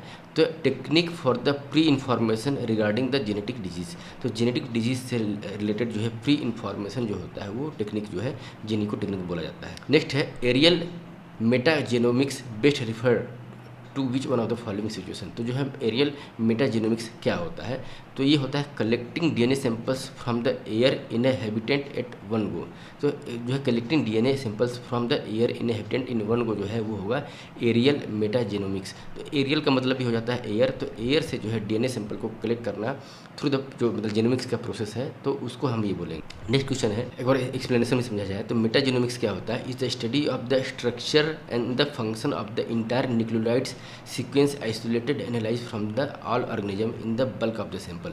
तो ये एक तरीके से जो स्टडी है जो कि फंक्शन और स्ट्रक्चर समझा जाएगा न्यूक्लियोटाइड्स का, स्ट्रक्चर का, सीक्वेंस का, जो कि आइसोलेट होता है, और उसको एनालाइज करेंगे जितने भी ऑर्गेनिज्म वगैरह हैं बल्क सैंपल में अगर उठाते हैं तो हमको उसके स्ट्रक्चर और फंक्शन को समझने का एक साइंस समझ लीजिए मेटाजेनोमिक्स है। तो मेटाजेनोमिक्स जो को often used to study the specific community, मतलब यहाँ पे ऑल ऑर्गेनिज्म को समझने के लिए भी ये टेक्निक है, लेकिन स्पेसिफिक कम्युनिटी को भी जो है जो माइक्रो ऑर्गेनिज्म से एसोसिएटेड है उनको समझने में भी इसका यूज किया जा सकता है। Such are those residing on the human skin, जैसे कि ह्यूमन स्किन में रिसाइड होने वाले, इन द सॉइल और इन द वाटर सैंपल। फिर जब एरियल मेटाजेनोमिक्स की बात की जाए तो ये typically refers the study of the genetic material, जैसे कि डीएनए, आरएनए वगैरह हमको पढ़ना होगा, जो कि एयर से सैंपल को ड्रॉ किया जाएगा, usually in the form of airborne particles और एरोसॉल्स। तो एरोसॉल्स वगैरह का अगर कुछ हमको स्टडी करना होगा तो वो हमको जो है इस मतलब जो है प्रोसेस के थ्रू समझना पड़ेगा एरियल मेटाजेनोमिक्स के माध्यम से। It involves analysis the microbial communities presented in the air and characterize their genetic diversity. तो ये एयर के अंदर जो जीनोम्स वगैरह होंगे, माइक्रोबियल कम्युनिटीज़ वगैरह जो होंगी, या एरोसोल होगा, जीवाणु, कीटाणु, विषाणु जो भी होंगे, उनके जो है एक तरीके से मतलब बायोलॉजिकल जो चीज़ें होंगी उनको समझने के लिए एरियल मेटाजेनोमिक्स का यूज किया जाए। विच one of the following approaches come under the category of biotechnology. तो बायोटेक्नोलॉजी की कैटेगरी में क्या चीज़ें आती हैं? देखिए एक्चुअली आज की डेट में ये क्वेश्चन आंसर जो है ये इजी लगेगा, लेकिन ये 1993 का ये क्वेश्चन है, मतलब आज से आपको 23 साल पहले 33 ईयर्स बिफोर ये क्वेश्चन पूछा गया था। उस समय बायोटेक्नोलॉजी एक नया साइंस लग रहा होगा, तो उसके पर्सपेक्टिव से समझा जाए तो ये क्या होता है बायोटेक्नोलॉजी। तो यूज ऑफ लिविंग ऑर्गेनिज्म और substance obtain from them in the industrial process, ये इसका आंसर। बाकी ऑब्जेक्टिव भी देखते हैं कि क्या ऑब्जेक्टिव रहा होगा उस समय। तो modernising the commercial industry to produce product use in the biological research, use of the modern technology in the research of biological mutilation, use of industrial technology to increase the biosphere. तो इसमें answer क्या है हमारा? Use of living organism. Biotechnology में क्या करेंगे? Use of living organism और substance obtain from them in the industrial process. तो industrial use of living organism, substance obtain from them और through the biological process is known as biotechnology. For example use of yeast cell for the liquor production comes under the biotechnology. तो यहाँ पे सबसे बढ़िया example दिया हुआ कि what is biotechnology.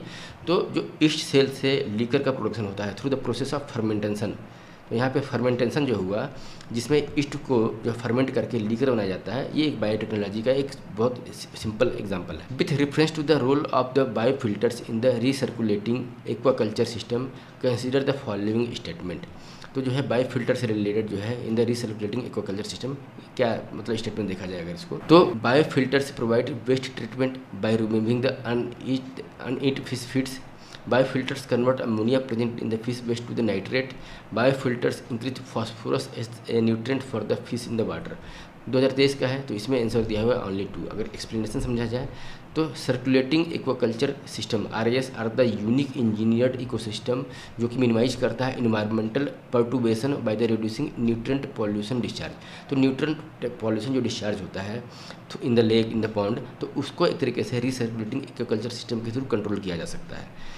अब बायो फिल्टर है जो कंट्रोल करने के लिए क्या सिस्टम है हमारे पास, ये बायो फिल्टर सिस्टम है।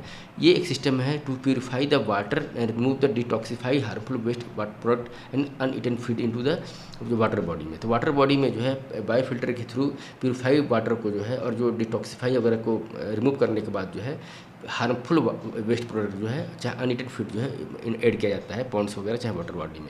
तो biofilter use as a micro organism which are capable of degrading many of the compounds. इसके हिसाब से जो है स्टेटमेंट एक जो है करेक्ट हो जाता है। ये बोल रहा है कि बायो फिल्टर जो है वो प्रोवाइड करेगा best treatment by removing the uneaten fish food. फिर दूसरा है कि जो है RS typically implies a biofilter to control ammonia level in the produced as a byproduct of the fish protein catabolism. There are 4 primarily source of the nitrogenous waste. Urea होता है, uric acid होता है और amino acids होता है जो कि created by the fish. Organic debris from the deads, ये भी जो है नाइट्रेट अमोनिया को जो है मतलब इन्हेंस करते हैं। And dying organism, uneaten feeds, faeces and nitrogen gas from the atmosphere. तो ये 4 चीज़ें हो गई। 4 चीज़ों में क्या क्या हुआ कि ये हुआ एक यूरिया, यूरिक एसिड, अमोनिक एसिड और जो है मतलब जो डेब्रिस वगैरह होते हैं डेड एनिमल्स वगैरह से निकलने वाला जो वेस्ट है उसके थ्रू भी जो है नाइट्रोजन एड ऑन होता है। The process of ammonia removal by the biological filter is called the nitrification. तो अमोनिया के रिमूवल को थ्रू द बायोलॉजिकल जो फिल्टर होता है उसको हम प्रोसेस बोलते हैं nitrification. And consist of the successive oxidation of the ammonia to nitrate and finally to the nitrate. तो अमोनिया क्या है कि पहले नाइट्राइट में कन्वर्ट होता है, नाइट्राइट के बाद नाइट्रेट में कन्वर्ट होता है। तो अमोनिया फिर नाइट्राइट फिर जो है नाइट्रेट, इसमें कन्वर्ट होने के बाद जो है एक तरीके से ammonia as a wasteful product का रिकवरी होती है या कन्वर्ट होता है। तो नाइट्रोसोमोनास जिसको हम अमोनियम ऑक्साइडाइजिंग बोलेंगे, Nitrospira and the Nitrobacter species are thought to be the primarily nitrifier present in the RS biofilters. तो स्टेटमेंट 2 भी करेक्ट हो जाता है। स्टेटमेंट 3 इनकरेक्ट क्योंकि है कि biofilters do not increase the phosphorus as a nutrients for the fish in the water. तो phosphorus के कंटेंट को वाटर में फिश के ऑब्जॉर्प्शन के लिए इंक्रीज नहीं होता है biofilter. Biofilters are the also used to remove phosphorus waste by the phosphorus by product generated by the fish। तो बायो फिल्टर्स आर जो है इसमें जो है फास्फोरस को रिमूव करने के लिए एज ए वेस्ट प्रोडक्ट में हेल्पफुल होता है। Which of the following is recently evolve in the genetically engineering. तो जेनेटिकली इंजीनियरिंग में क्या चीज़ें इन्वॉल्व हुई हैं, तो जीन मैपिंग जो है इवॉल्व हुआ है। नया एक चीज़ 2006 में एक क्वेश्चन पूछा था। तो इसमें जो है जीन मैपिंग जो है एक मेथड है used for the determining the location of a genes relating to the distance between the genes on the chromosomes. तो एक तरीके से जीन मैपिंग क्या हुआ कि जीन के लोकेशन को मैप करने का एक तरीका हो। विच of the following is used in the genetic engineering. तो जेनेटिक इंजीनियरिंग में क्या चीज़ का यूज किया जाता है, तो अभी हमने पढ़ा था कि प्लाज्मिड का यूज इसमें किया जाता है। तो जेनेटिक इंजीनियरिंग में प्लाज्मिड। बैक्टीरिया में possess extra nuclear genetic material consisting of the DNA। तो बैक्टीरिया के अंतर्गत जो है एक्स्ट्रा न्यूक्लियरी जेनेटिक मटेरियल होता है DNA के रूप में।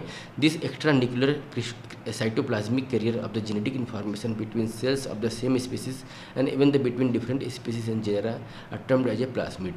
There are used in the genetic engineering. 2 bacteria found to be very useful in the genetic engineering.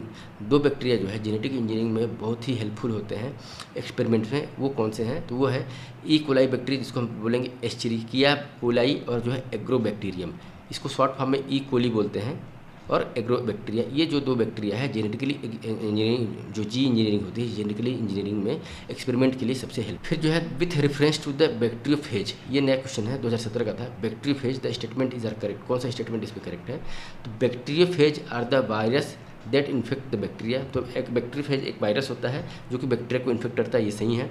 तो bacteriophage are used in the genetically engineering, तो ये भी सही है। आंसर क्या हो जाएगा हमारा सी, both 1 and 2। A bacteriophage is a virus that infects and replicates within the bacteria. It is used as a tool or a vector in the genetically engineering for the transferring DNA fragments of one organism to the another. Next question है, if a mouse over 8 times its size has been produced by the human growth hormone gene, the technique involved is card.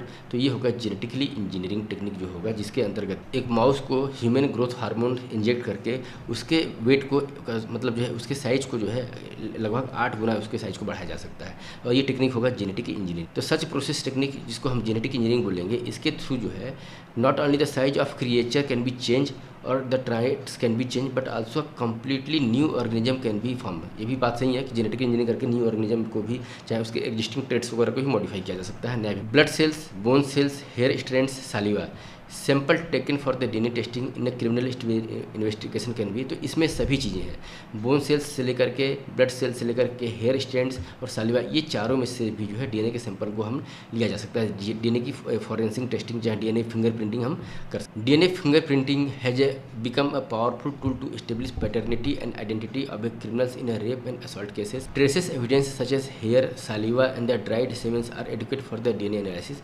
ये दोनों सही हैं और are जो है एको correct explanation कर रहा हूँ। नेक्स्ट क्वेश्चन है the basis of DNA fingerprinting. तो डीएनए फिंगरप्रिंटिंग का बेसिस क्या होता है? तो डीएनए पॉलीमॉर्फिज्म जो है इसका बेसिस। तो डीएनए फिंगरप्रिंटिंग क्या होता है? Is a form of identical based on the sequencing specific non coding portion. तो डीएनए फिंगरप्रिंटिंग में जो है आइडेंटिफिकेशन किया जाता है, जो सीक्वेंस होता है डीएनए के अंतर्गत, जो नॉन कोडिंग पोर्शन होता है उसको हम आइडेंटिफाई करते हैं, जिसके चलते जो है हमको high degree of the variability from person to person जो पता चलता है। इसका मतलब ये हुआ कि जैसे डीएनए टेस्ट वगैरह करते हैं तो डीएनए के अंदर जो है जो सिमिलरिटी होती है, मतलब एक पर्सन के बीच में से लेकर के दूसरे पर्सन के बीच में जो डिफरेंसेस होता है, वेरिएबिलिटी होती है, वो हाई डिग्री की होती है, जो नॉन कोडिंग पोर्शन होता है। जो मोस्ट ऑफ द डीएनए जो है वो आइडेंटिकल टू ईच अदर, मतलब जो है जो एक व्यक्ति मतलब एक स्पेसिस से लेकर के दूसरे स्पेसिस के जो डीएनए होते हैं, मोस्ट ऑफ द पोर्शन जो है वो होता है वो आइडेंटिकल होता है, सेम होता है for the each other. But कुछ जो इनहेरिटेंट रीजन होता है, जो हम अपने एक जनरेशन से दूसरे जनरेशन में जो लेकर जाते हैं, तो इनहेरिटेंस जो रीजन होता है डीएनए का, वो जो है एक पर्सन से दूसरे पर्सन में जो है वेरी करता है। मतलब दो पर्सन का जो इनहेरिटेंस वाला जो डीएनए का जो पार्ट होता है वो सेम नहीं होता है, आइडेंटिकल नहीं होता है। और वो जो वेरिएशन होता है, ये जो है मतलब जो हेरिटेज जो है हम निकालते हैं, हेरिडेटरी वगैरह जो निकालते हैं, इनहेरिटेंस निकालते हैं वेरिएबिलिटी के रूप में, वो होता है पॉलीमॉर्फिज्म। तो डीएनए का पॉलीमॉर्फिज्म क्या हुआ? एक तरीके से जो है जिसमें हम जो वेरिएशन होता है डीएनए का थ्रू द इनहेरिटेंस प्रोसेस, इसको हम जो है जो निकालने का जो प्रोसेस होता है, चाहे कोड करने का, इनकोड करने का, चाहे जानने का जो प्रोसेस है, उसको हम बोलेंगे polymorphism.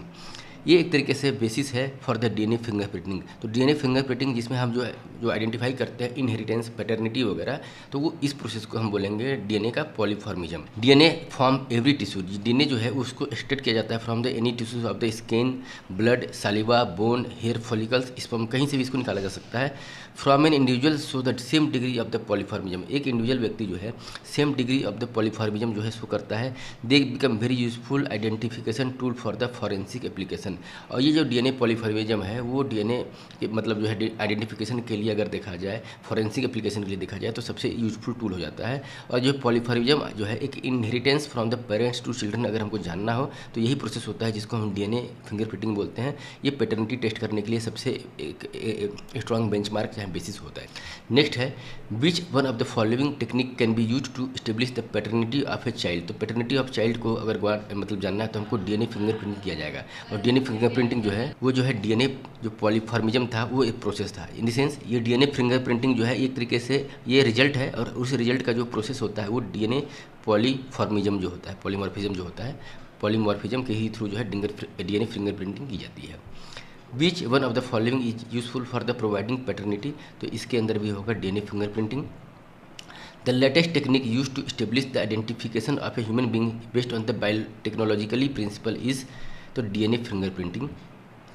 DNA fingerprinting is used in the following area. तो किस एरिया में किया जाता है? तो फॉरेंसिक केसेस में, पैटर्निटी डिस्प्यूट में भी, और conservation of the endangered living beings के भी मतलब को कंजर्व करने के लिए भी इसका यूज किया जाता है। तो all of the above. The first crime ever solve using the DNA fingerprinting technique was in the England in the year. तो इंग्लैंड में जो है फर्स्ट बार पूरे वर्ल्ड में डीएनए फिंगरप्रिंटिंग का यूज करके क्राइम को सॉल्व किया गया था। किस साल? तो 1983 में। DNA fingerprinting was used forensic technique in the solving of the murder of two teenagers who had been raped and murdered in the 1983 and 1986 in the England।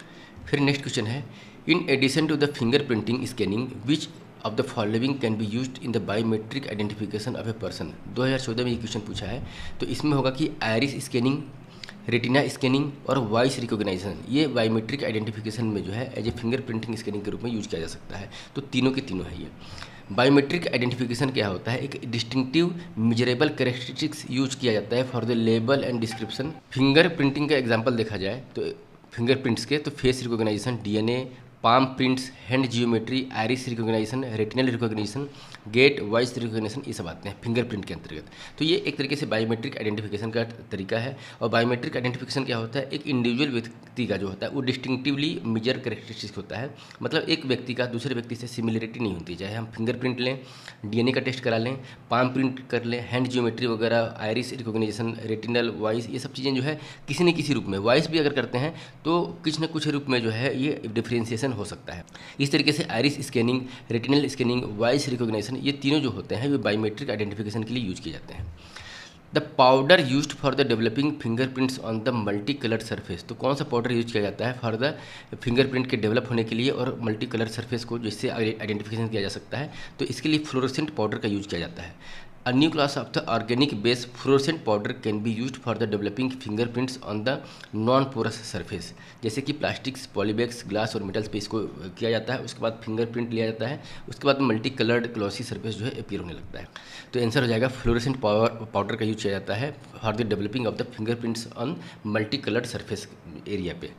तो विच one of the following is not achieved by the transgenics, तो कौन सा चीज़ जो है transgenics के through जो है achieve नहीं किया जा सकता है, तो आंसर है production of the cloned animal.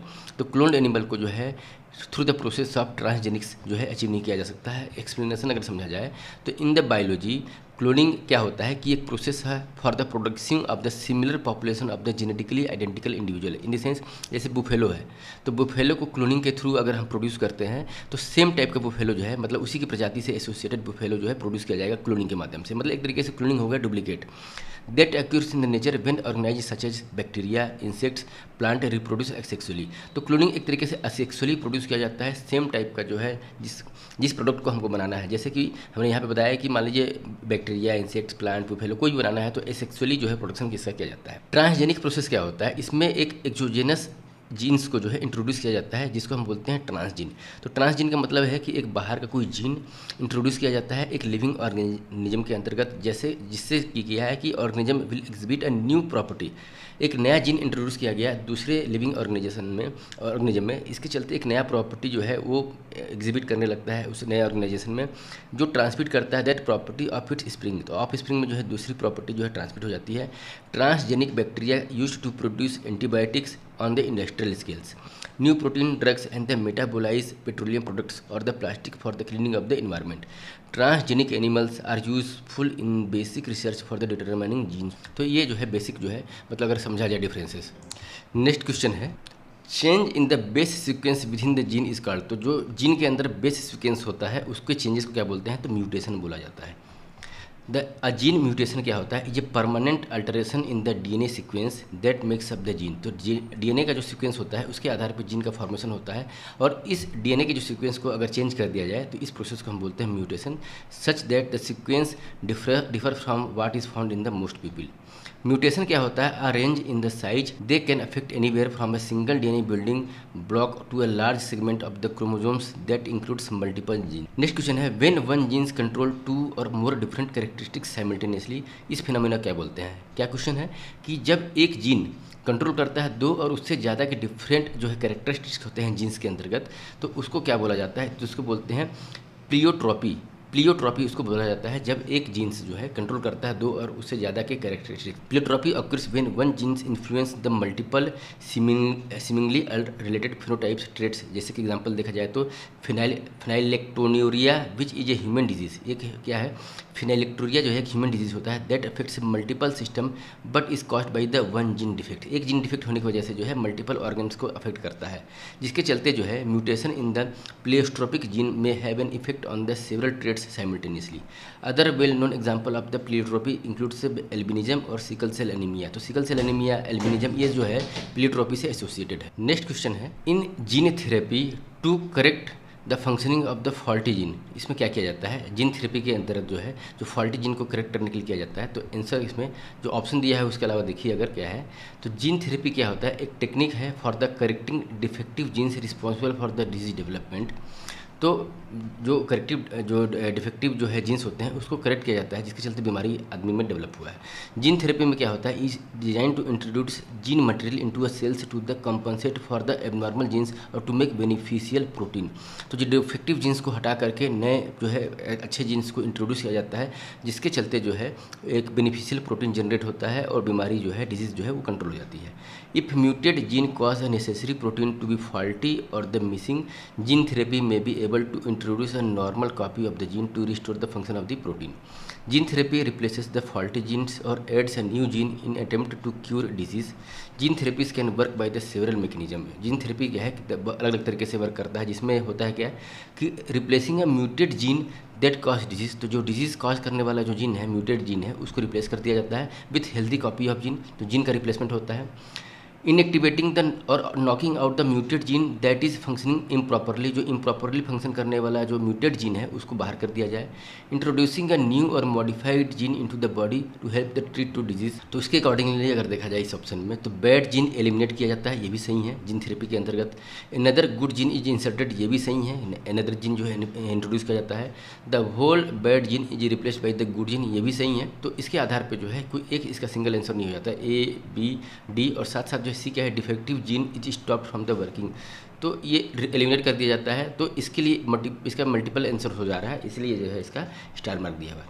इसके साथ ही जो है हमारा जो है बायोटेक्नोलॉजी से लेकर के जीन थेरेपी, जीन म्यूटेशन वगैरह से रिलेटेड जो डिस्कशन था घटना चक्र बायोलॉजी का 2026 का, उसको यहाँ पे हमने कंप्लीट